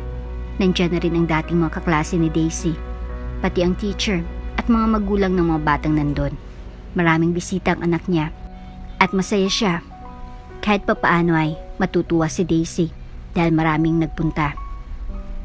Happy birthday, Daisy! Nagsipagkantahan at nagsigawan ng mga bata nang mahipan na ni Daisy ang kandila sa cake nito. Pumalakpak sila at nagkaroon ng parlor games.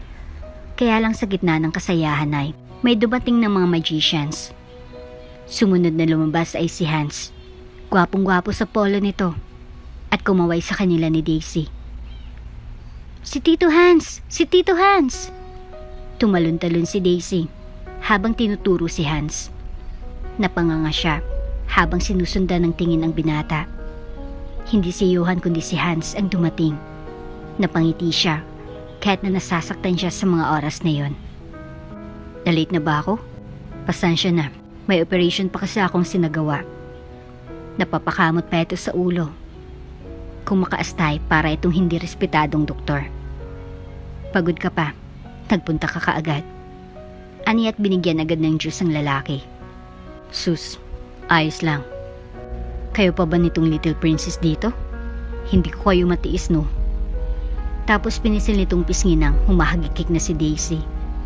Nagsimula nang magpakitang gilas ang magician na dala ni Hans. Panay naman ang sulyap niya sa anak niyang kandong-kandong ni Hans. Kahit papaano ay natuwa at na-divert ang isipan ng anak niya. Kanina niya pa kinakatakot na baka magtanong bigla ang anak niya kung nasa ng ama nito. Ayaw niya nang magsinungaling sa anak. Ayaw niya nang malungkot ito. Natapos na lamang ang party na hindi pa nakakarating si Johan. Gumagabi na at kanina pa nagsiuwian ng mga bisita. Pagod naman ang bata kaya agad itong nakatulog pagka-uwi ng mga bisita. Nakakapagod palang makisali sa kanila. Dapat magkaanak na ako ng maaga para kaya ko pa silang habulin nang hindi nagreklamo sa reyuma. Tumataong bulalas ni Hans. Natawa na lang siya. Pagod na pagod ito kanina habang nakikisali sa palaro ng mga bata. Myla. Pareho silang napalingon sa entrada ng bahay nang marinig ang malakas na boses na yun. Si Johan iyon, malalaki ang hakbang na papalapit sa kanila. Ang direksyon ng lalaki ay patungo kay Hans. Sa isang kisap matay, tumamang kamao ni Johan sa mukha ni Hans. Agad na natumbang huli na agad niyang nilapitan dahil balak pang undayan ulit ni Johan ng suntok kahit nakadapa na yung isa. Johan, ano ba? Agad siyang tumayo at tinulak ng malakas si Johan. Napaatras ang asawa niya at gulat na gulat sa ginawa niya. Honey. Tulala na sambit ni Johan. Bakit nagpunta ka pa dito? Kung gulo ang pinunta mo dito, huwag ka nalang umuwi. Doon ka na magstay sa asawa mo. Malalapitan siya ni Johan pero umatras siya at tinulungan si Hans na tumayo. I just came here to celebrate my daughter's birthday. Umaasa akong makakaabot pa ako. And then I saw you together. Nagtatawanan na parang ang saya-saya nyo kahit wala ako. Nanghina ang boses nito. Napaingo siya at parang gustong matawa. Ngunit sa oras na yon ay may luha ng mga mata niya. Siya na ba ngayon ang papalit sa akin? Nahuli na ba ako? Napaatras ito habang namamasa ang mga mata. Umiiyak si Johan. Hindi ka huli. Aniya't ngumiti ng may pait. Matagal nang sira ang pamilya natin. Simula nung mambabae ka. Magpasalamat ka pa nga. At hindi ko sinabi sa anak mong mga katarantaduhan mo. Magpasalamat ka. At hindi pa alam ng anak mo kung gaano ka kawalang hiyang ama. Nanginginig ang tuhod niya habang pinagmamasdan si Johan. Tumangot-tango ito at umatras. Tama. Sorry. Walang hiya ako. Tumangot-tango ito habang umaatras. Parang pinipiga ang puso niya habang pinagmamasdan si Johan. Ang asawa niya ay parang wala sa sariling umalis. Kahit papaano ay nag-aalala siya, mahal niya pa rin ito kahit napakarami na nitong kasalanan sa kanya. Mahal niya pa rin ito sa kabila ng lahat ng imperfections nito. Kahit ito ang pinili niya ay hindi siya nagsisi. Dahil kahit papaano ay naging masaya siya kasama ito.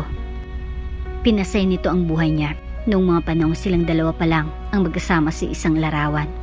Noong wala pang iba at hindi ito nagkaroon ng mataas na pangarap.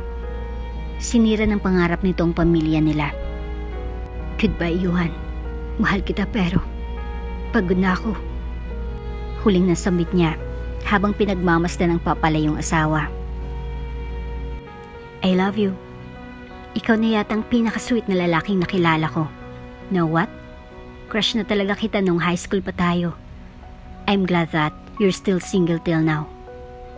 Katabi ni Johan sa upuan si Ruby. Si Ruby ang anak ng boss niya na hindi niya inasahang naging ka-schoolmate niya noon sa high school. Ilang taon na siyang alipin ng kumpanya ng pamilya ni Ruby. Pero hanggang ngayon, nasa baba pa rin siya. At hindi man lang siya nabigyan ng promotion kahit siya lang talagang usually na nag-overtime.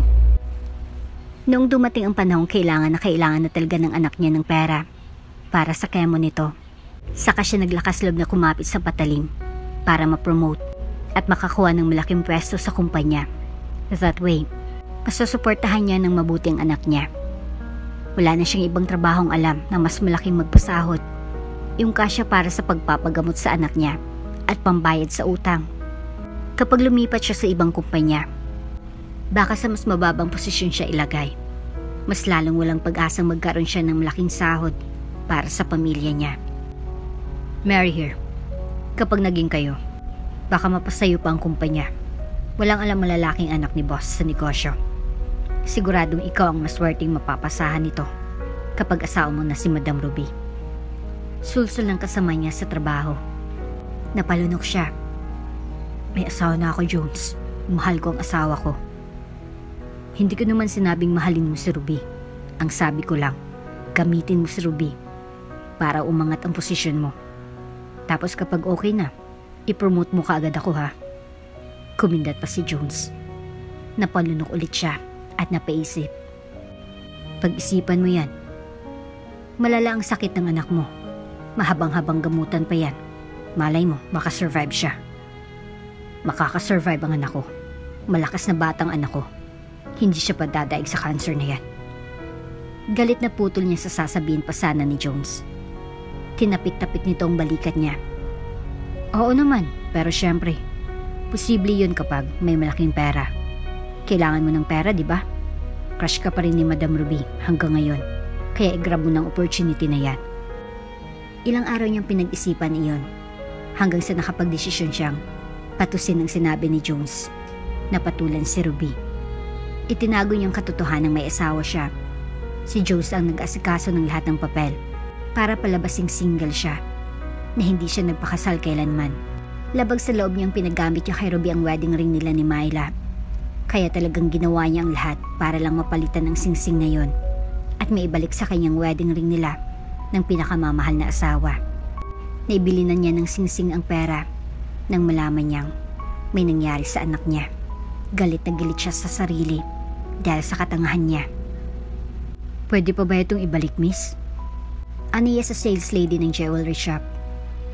Ibabalik niyang singsing para makuha niyang pera at may ibayad niya sa hospital bill ng anak niya. Sorry sir, pero hindi na pwede.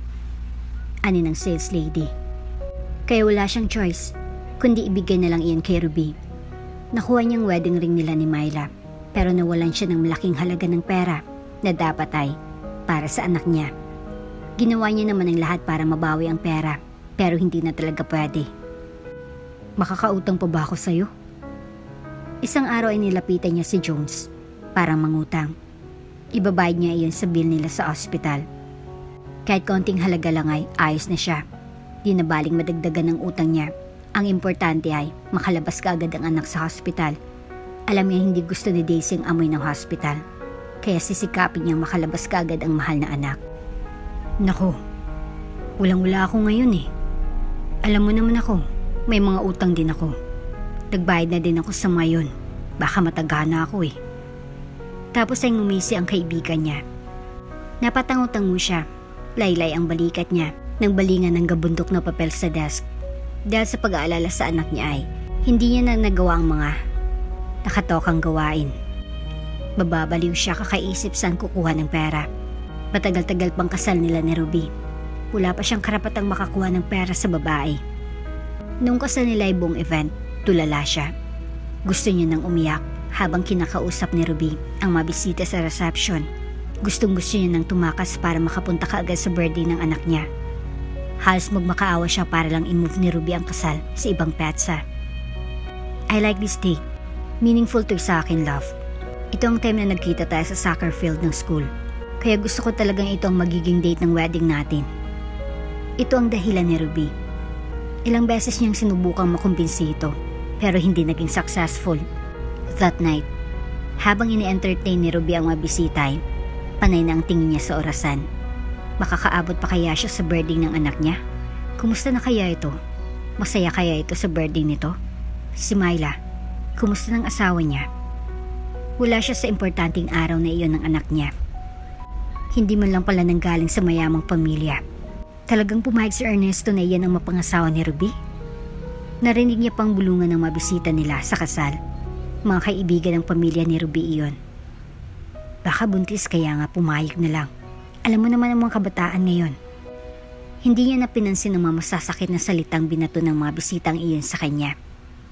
Kinuha niyang wine glass mula sa waiter at inisang lagok iyon.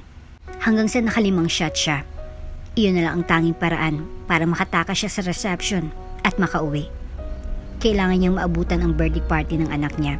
Kailangan niyang makita ang matamis na ngiti ng bata at makita itong masaya habang suot ang maganda nitong damit. Oh gosh love, lasing ka na. Ihatid na kita sa room natin. Biglang sumulpot si Ruby para sana alalayan siya. No love, ayos lang ako. Ako na. Huwag mo nang iwan ang mga bisita natin. Baka magtampo pa. Medyo nagdadalawang isip pa si Ruby na pakinggan siya, pero kalaunan ay napagdesisyonan nitong tama siya. Kaya agad siyang tumakas at sumakay ng taxi. Pauwi na lang ang perang meron siya at nagpapasalamat siya hanggang sa naabutan niyang nagngingitian si Hans at ang asawa niya. Parang piniga ang puso niya sa sakit. Sa harap niya, nakikita ngayon ang asawang kasamang ibang lalaki. Nagsakripisyo siya. Ginawa niya naman ang lahat para maibigay niya lahat sa pamilya niya. Pero bakit parang siya pa ang mali? Bakit parang siya pa itong parating dihado? Tama. Sorry. Walang hiya ako. Tumango-tango siya. Ang isa sa mas masakit ay tinawag siyang walang hiya ng mismong asawa niya, ng babaeng buong buhay niyang minahal. Mahal na mahal niya ito. Natagos sa buto ang masasamang salitang binitawan nito sa kanya. Ang sakit-sakit. 5 years passed. Love, hindi ka na umuwi. Hindi mo na ako nilalambing. Nagtatampo na ako. Mas mahalaga pa ba sa'yo ang pagpapa-impress sa daddy ko? No need na. Love na love ka pa nga ng dad ko kaysa sa amin eh. Ikaw ra ang key of success niya. Tumatawa si Ruby sa kabilang linya. Nanatiling walang emosyon ang mukha niya habang pinapakinggan ang boses ni Ruby sa kabilang linya. Ilang taon na nga bang dumaan? Nagkaroon ng 3 pang branch ang kumpanya sa loob lang ng 5 taon. Dahil sa malaking ambag niya sa kumpanya ay nagkaroon ng pangalan sa industriya. Ang malit na kumpanyang pinagtatrabahoan niya lang dati. Uwi ako later. Malamig niyang sabi. Oh my, really? Sige. I will cook your favorite food. Adobo, right? Bulalas ng babae. Adobo? That's Myla's favorite. Kinakain niya lang parati ang putahe na iyon dahil naalala niyang mag-ina niya para ma-divert ang attention niya at hindi parating problemahin ang pagkawala ng pamilya niya ay sinubsob niya ang sarili sa trabaho. Halos gawin niya ng bahay ang kumpanya. Hindi na siya nakakauwi parati at parating naghihingi si Ruby ng time. Pinhawakan niya na kay Ruby ang black card niya para hindi na ito magreklamo pa at mag-demand ng time niya. Buy whatever you want. Matapos siyang ibigay ang black card niya. Mas gusto ko ang time mo. I don't need money, love. Please. Hindi mapapantay ng mga signatures bags na yan ang time mo sa akin. Kaya please. Tapos nagpapi-eyes si Ruby. Niirita na rin siya sa kakulitan ng babae. Ang sekretary niya lang ang inuutusan niyang magpunta sa bahay para kumuha ng mga gamit niya. Hello sir, nandito si Mr. Harvey. Gusto niyang umakyat dyan. Paakyatin ko ba? Habang nasa office siya ay biglang tumawag ang nasa front desk. Ha? Talagang kailangan pang magpaalam? You bitch. Anak ako ng may-ari ng kumpanyang ito. Iyang Yuhan na yan. Trabahante at linta lang iyang isang yan. Naging asawa niya lang ang ate ko pero hindi siya magiging may-ari ng kumpanyang to. Ako pa rin magmamana nito. At kapag ako nang umupo, tatanggalin ko kayo. Tandaan niyo yan. Naririnig niya pang pagmamayabang ni Kino sa kabilang linya. Itong bunsong anak ng mga Harvey, bunsong kapatid ni Ruby. Nararamdaman niya ang inggit mula kay Kino. Black sheep ito ng pamilya at parating napapagalitan ng ama, samantalang siya parating napupuri. Papatayin kita kapag nagpasikat ka pa ulit. Iyon ang sasabi ni taong salita ni Kino na agad niyang nirecord. May balak siyang paggagamitan niyon. Hoy gago, nakat ang cards ko. Ano naman bang sinabi mo kay daddy? Agad ng bulyaw na Kino pagkapasok sa opisina niya. Nanatiling malamig ang mga mata niya habang nakatingin kay Kino. Ako agad? Di ba pwedeng desisyon lang ng dad mo yun dahil gago ka? Agad na dumapo sa mukha niyang suntok nito. Hindi siya natinag sa suntok na iyon, pero dumugo ang gilid ng labi niya. Sampid ka lang, kaya wala kang karapatan. Kapag nangyari po ulit ito, may kakalagyan ka talaga. Anito bago umalis. Napangisi siya at pinahid ng kamay ang dugo sa gilid ng labi. Talaga ba? Siya ba talagang may kalalagyan? Nanunuyang tingin ang binigay niya sa paalis na si Kino. Pinuntahan lang siya doon para lang sapakin.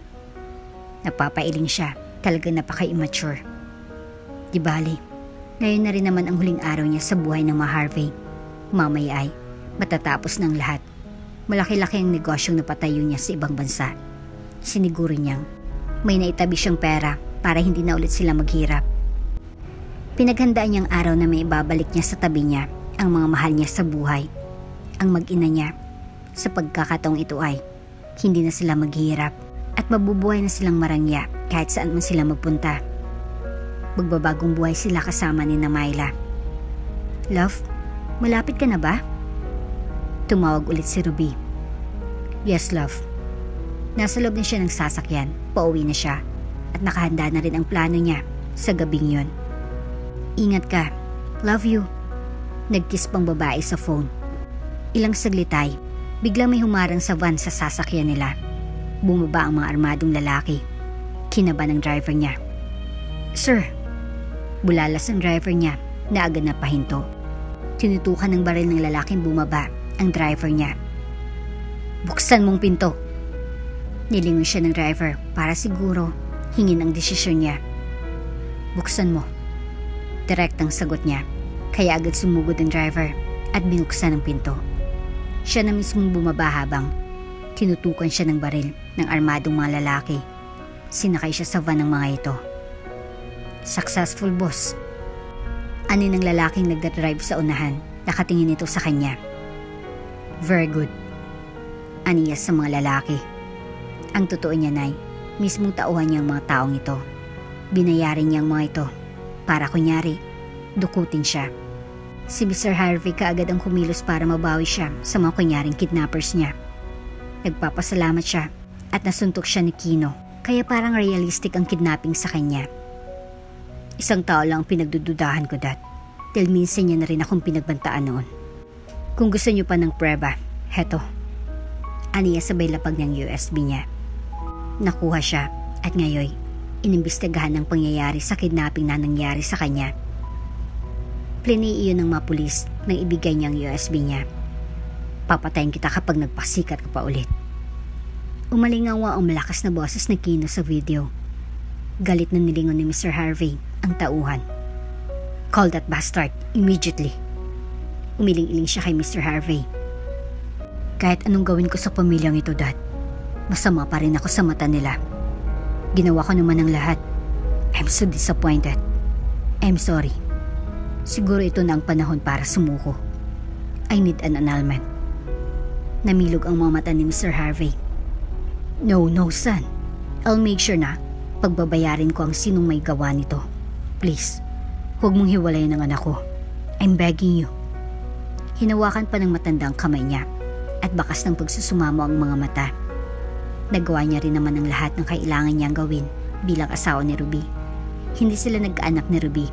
Nagkaroon ito ng 7 malalaking branch ng company at nagbumang negosyo ng mga Harvey sa loob lang ng 5 taon. Sapat na iyon para sa kabayaran niya sa lahat ng naibigay ng pamilya sa kanya.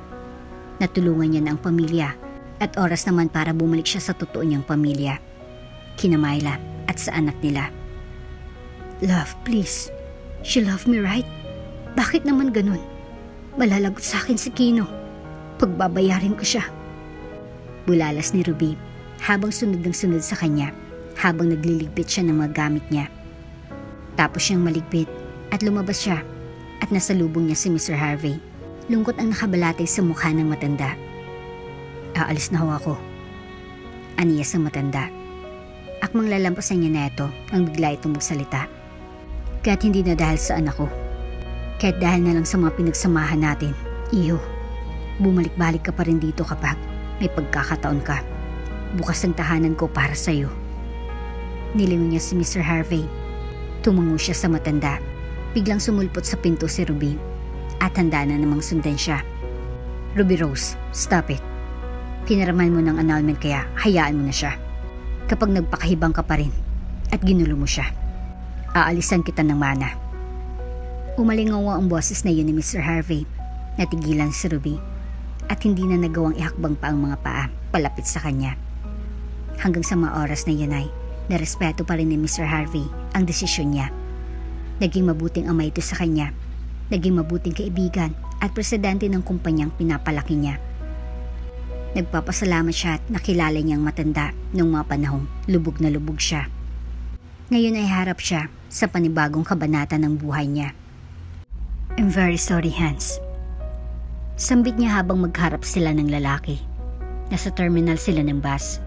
Nasa upuan ng terminal ang anak niyang si Daisy at nakayukyuk sa bag nito. Hindi nito alam na nandun ang paborito nitong Tito Hans. Siya pa rin ba? Ngumiti ng may pait si Hans. Tumango siya.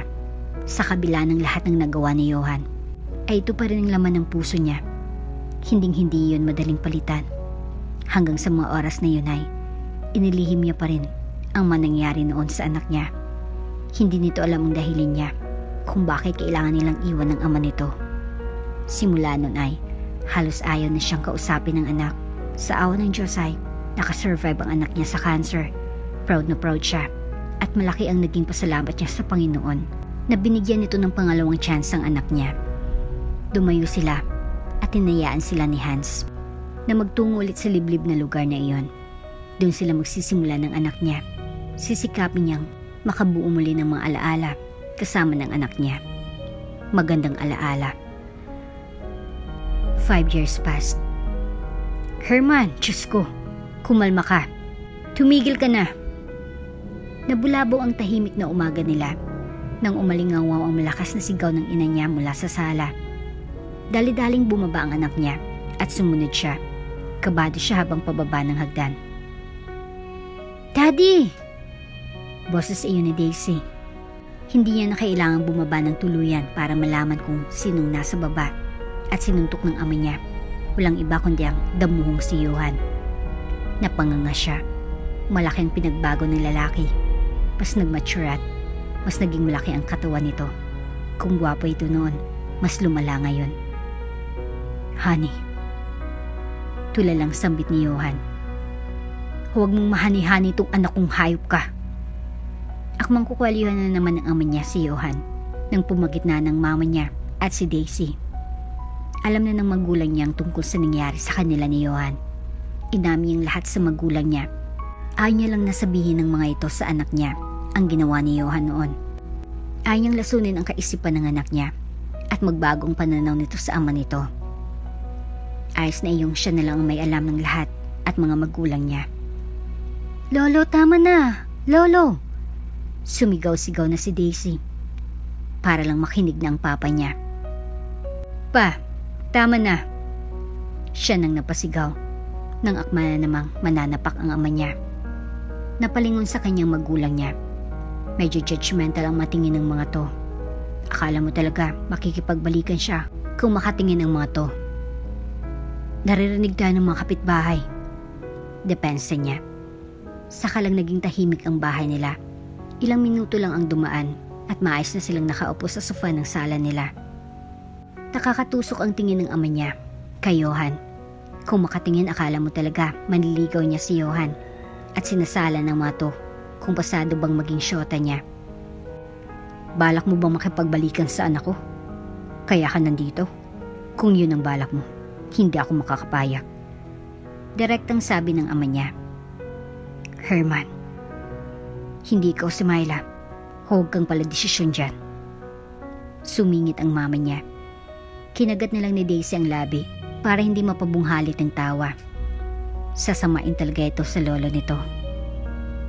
Oo, kung papayagan ako ng anak niyo. Formal na wika ni Johan at nakatingin sa kanya.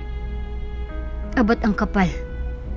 Akmang aalban na naman ng papa niya nang hampasin nito ng sandok ng mama niya. Sabing huwag pala desisyon eh. Hayaan mong anak mong magdesisyon. Patatanda ng mga yan. Isasahog talaga kita sa sopas ngayon. Sige, magsalita ka pa. Piningot ng mama niyang tenga ng ama niya. Napangiwi na lang ang papa niya. Kalaunan ay hinila nito ng mama niya para umalis doon. Para naman makapag-usap sila ng mansinsinan. Exit muna ako mga daddy at mami ha. Ngumisi si Daisy at pili na kumindat kay Johan. Sabay taas ng kamao na para bang chinichir pa si Johan. Daisy, alis. Sinanyas na niyang lumarga na itong pakialamerin niyang anak. Di, laro tayong baraha mamaya ha. Singit pa ni Daisy kay Johan bago tumakbo bago pa tumama ang tsinelas niya sa mukha nito. Natawa si Johan pero agad pinigilan ng tawa nang bumungad dito ang nakakamatay niyang tingin. Ang laki-laki na ni Daisy. Ang kulit na rin. Anito para may ibang topic? Naligaw ka yata. Sumeryoso ang mukha niya sa mga oras na yon. Ngayong nasa harapan na naman niya si Johan, ay nagwawala na naman ang puso niya. Parang katulad pa rin ng dati. Parang iumang time na teenager pa sila. Naiirita siya. Kumusta na kayo? Sumilay ang matamis ng ngiti ni Johan. Napalunok siya. Matapos ng huling nangyari sa pagitan nilang dalawa, hindi niya na alam kung ano pang sasabihin niya. May asawa na ito at tiyak may mga anak na ito kasamang babaeng yon. Ayos lang. Siguro mayaman ka na ngayon. Huhulaan ko. CEO ka na? May sarkasmo sa uri ng ngiti na binigay niya dito. Lumunok ito at ngumiti. Hindi. Umangat ang kilay niya. Oh? Hindi ka tinulungan ng asawa mo maging CEO? Mahimigan ang bitterness sa tono niya. Naani mo concern pero alam ni Johan na bitter talaga siya that time. Nagbitiw ako. Aniya. Natigilan siya. So? Talagang naging CEO pala talaga ito. Napuno tuloy ng katanungan ng utak niya matapos magpakahirap si Johan para makuha ang titulong gusto nito. Bigla na lang maglalaho na parang bula. Nasira pa ang pamilya nila dahil sa pangarap nito. Tapos ganun lang. Nakaramdam siya ng iritasyon. Nasira lang ang pamilya nila para sa wala. Ganun lang? Nagbitiw ka? Matapos ang lahat-lahat? Aba naman. Parang gusto niyang maiyak. Tumayo siya tensyonadong nagtungo sa ref para uminom ng tubig. Pinakalma niya muna ang sarili bago bumalik sa harapan ni Johan. Ganun lang yun? Tapos na? Ending na? Wala na? Tapos mong sinakripisyong pamilya natin? Ganun lang? Natawa siya. Myla. Akmang hawakan nito ang kamay niya pero agad niyang iniwas. Dapat masaya siya ngayon. Dahil nawala dito ang titulong inaasam-asam nito noon. Dapat natuwa siya na hindi ito naging successful sa pinili nitong landas. Dapat masaya siyang malaman na parang kinakarma na ito ngayon. Pero ito, nag-aalala pa rin siya at nagagalit dahil binitawan nito ang pangarap nitong matagal nitong gustong makuha. Sa dulo, mahal niya pa rin ang lalaki dahil hindi siya magagalit ng ganito kung wala na talagang pagmamahal na yon. Nakipag-anal na ako sa kanya. Sa pagkakataong ito ay tumulo ng luha niya. Hindi niya na pinatapos sa pagsasalita si Johan at umalis na sa harapan nito. Gusto niyang manapak dahil sa katangahan ng lalaking yon. Nagagalit siya dahil sinayang ni Johan ang opportunity nito. Dahil nung huli ay hindi nakasama si Johan sa birthday ng anak niya. Ngayon ay nagkaroon na ito ng pagkakataong makasamang anak ng walang pinagtataguan, hindi tulad noon. Ayoko nang maghanda, Daddy. Mula pa nung bata ako, naghanda na si Mami. Parang gusto ko nalang kumain ng isaw sa bayan ngayon. Tapos yung takoyaki sabay inom ng soft drinks. Request ni Daisy. Hoy babae, Sita ni Myla nang marinig ang mga pinagsasabi ni Daisy. Natawa na lang siya sa kakulitan ng anak. Daddy, simula nung gumaling ako, masyado nang mahigpit si Mommy sa mga foods ko. Baka raw kung anong mangyari sa akin. Bumulong pa si Daisy sa ama. Nag-iingat lang si Mommy mo. Mas mabuti na yung mga healthy foods ang kinakain mo para safety sa mga sakit. Ngumusong anak niya sa sinabi niya. Kahit ngayon lang di, please. Nagpapi-ice ang anak niya. Mamaya, isama natin Mommy mo. KJ yan eh. Isasama mo pa talaga. Tumaw-tango siya at natawa na. Siyempre, kailangan magkasama tayo sa birthday mo. Sus, sip-sip ka kay Mommy di ha? Sinundot-sundot siya ng anak.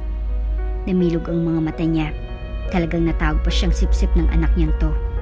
Ang ending ay silang tatlo nga talagang nagpunta sa bayan. Walang magawa si Myla nang bilhan niya ng takoyaki ang anak nila.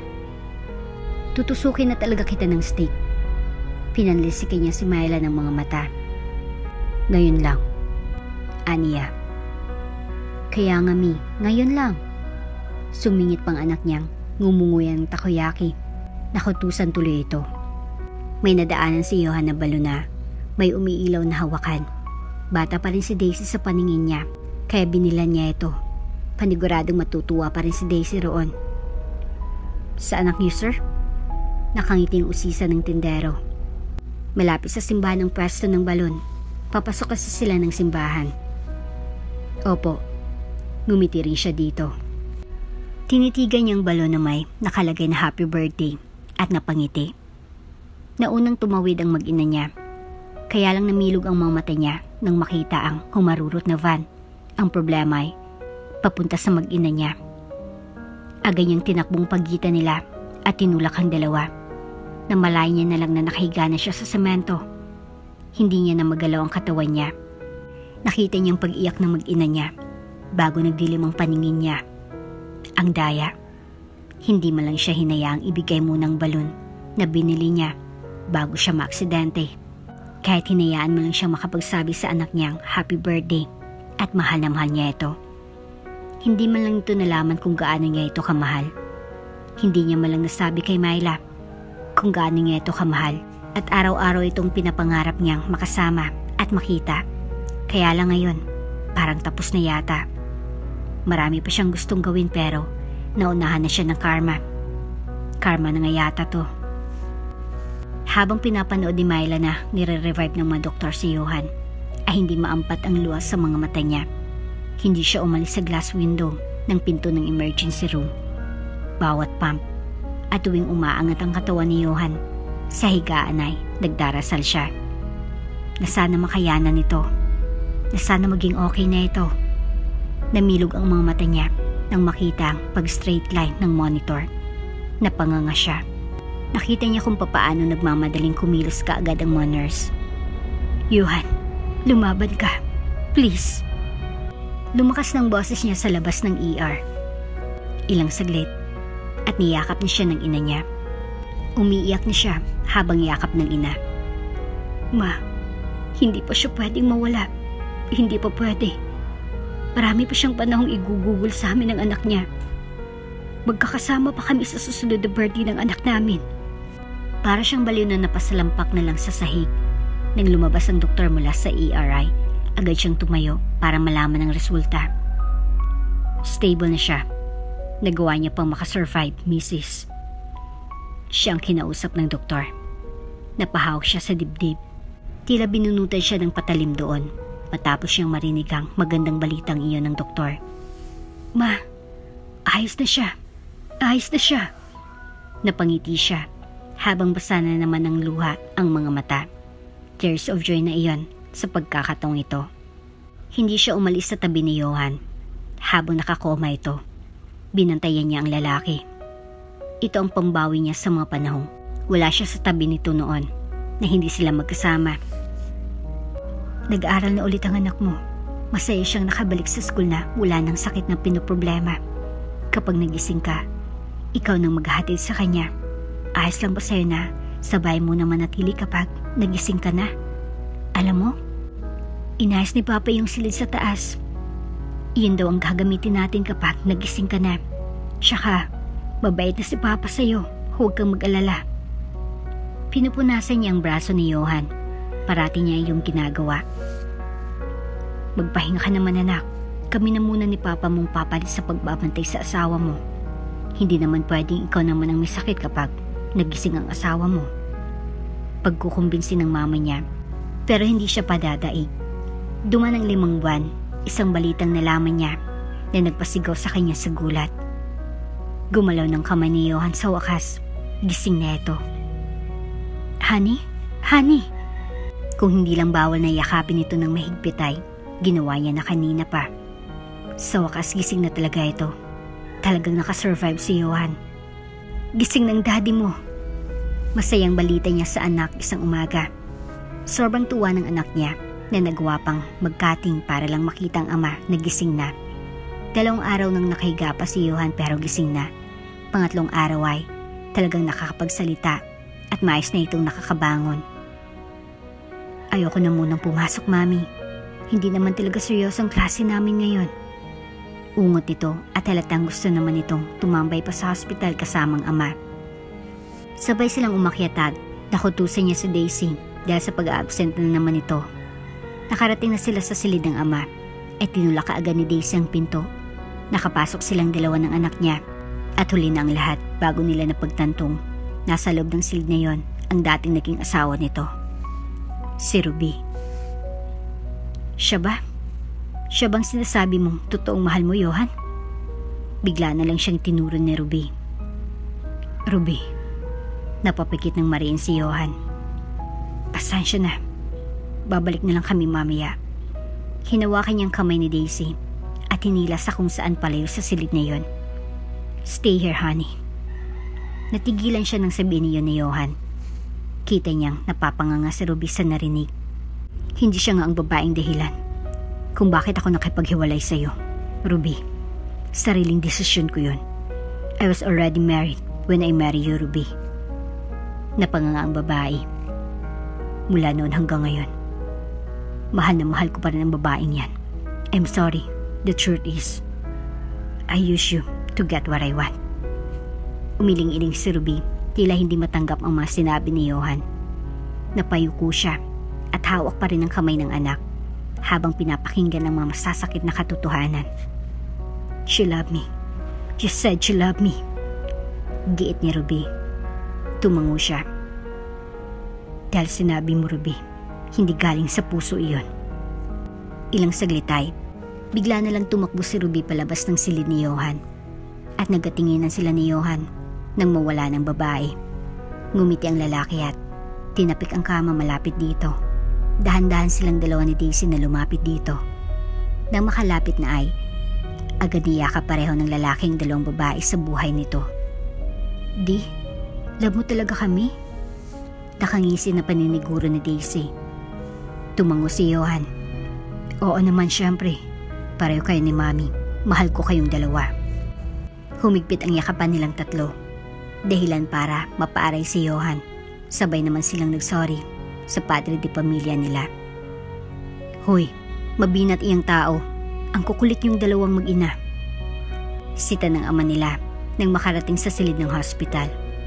May bitbit ng pagkain na galing sa kanila ang ina niya. Halatang nagluto pa talaga para lang may madala rito. Pinagsaluhan naman nila iyon. Napuno ng mga picture frame ang silid nila. Matapos ang lahat ng iyon, lahat ng pictures ay magkasama silang 3. Iba't ibang lugar ang background nila. Mga lugar sa ibang bansa. Ang bahay ay napuno ulit ng saya. Saksi ang lugar na iyon sa muntik nilang pagkawasak. Saksi ang bahay na iyon sa hirap na pinagdaanan nila. Ang bawat sulok lang niyon ang makakapagsabi kung gaano sila katatag na sa kabila ng naging unusay na natili silang nakatayo. Hindi perpekto ang pamilya nila, pero sa pamamagitan ng pagkakaintindihan at pagmamahalan ay mananatiling buo. Mami, ano ba?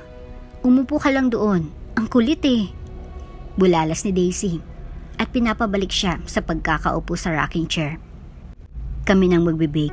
Alagaan mong sarili mo at baby natin. Aniyuan at hinawakan ng malaki niyang tiyan. Pagkatapos ng lahat, may dumating na namang bagong blessings sa kanilang pamilya. Magkakaroon sila ng twins. Napapailing na lang siya at pinanood ang pag-aaway ng mag-ama sa kusina. Habang umiinom lang siya ng gatas doon, bumuntong hininga siya. Salamat God, at hindi mo kami pinabayaan at muling nabuo ang aming pamilya. At dito na nga po nagtatapos ang ating kwento. Hanggang sa muli. Bago ka pa lang sa channel neto, ibang kwento ni Ate Jane, istorya mo, ikwento ko. Huwag kalimutang pindutin ang notification bell at subscribe button.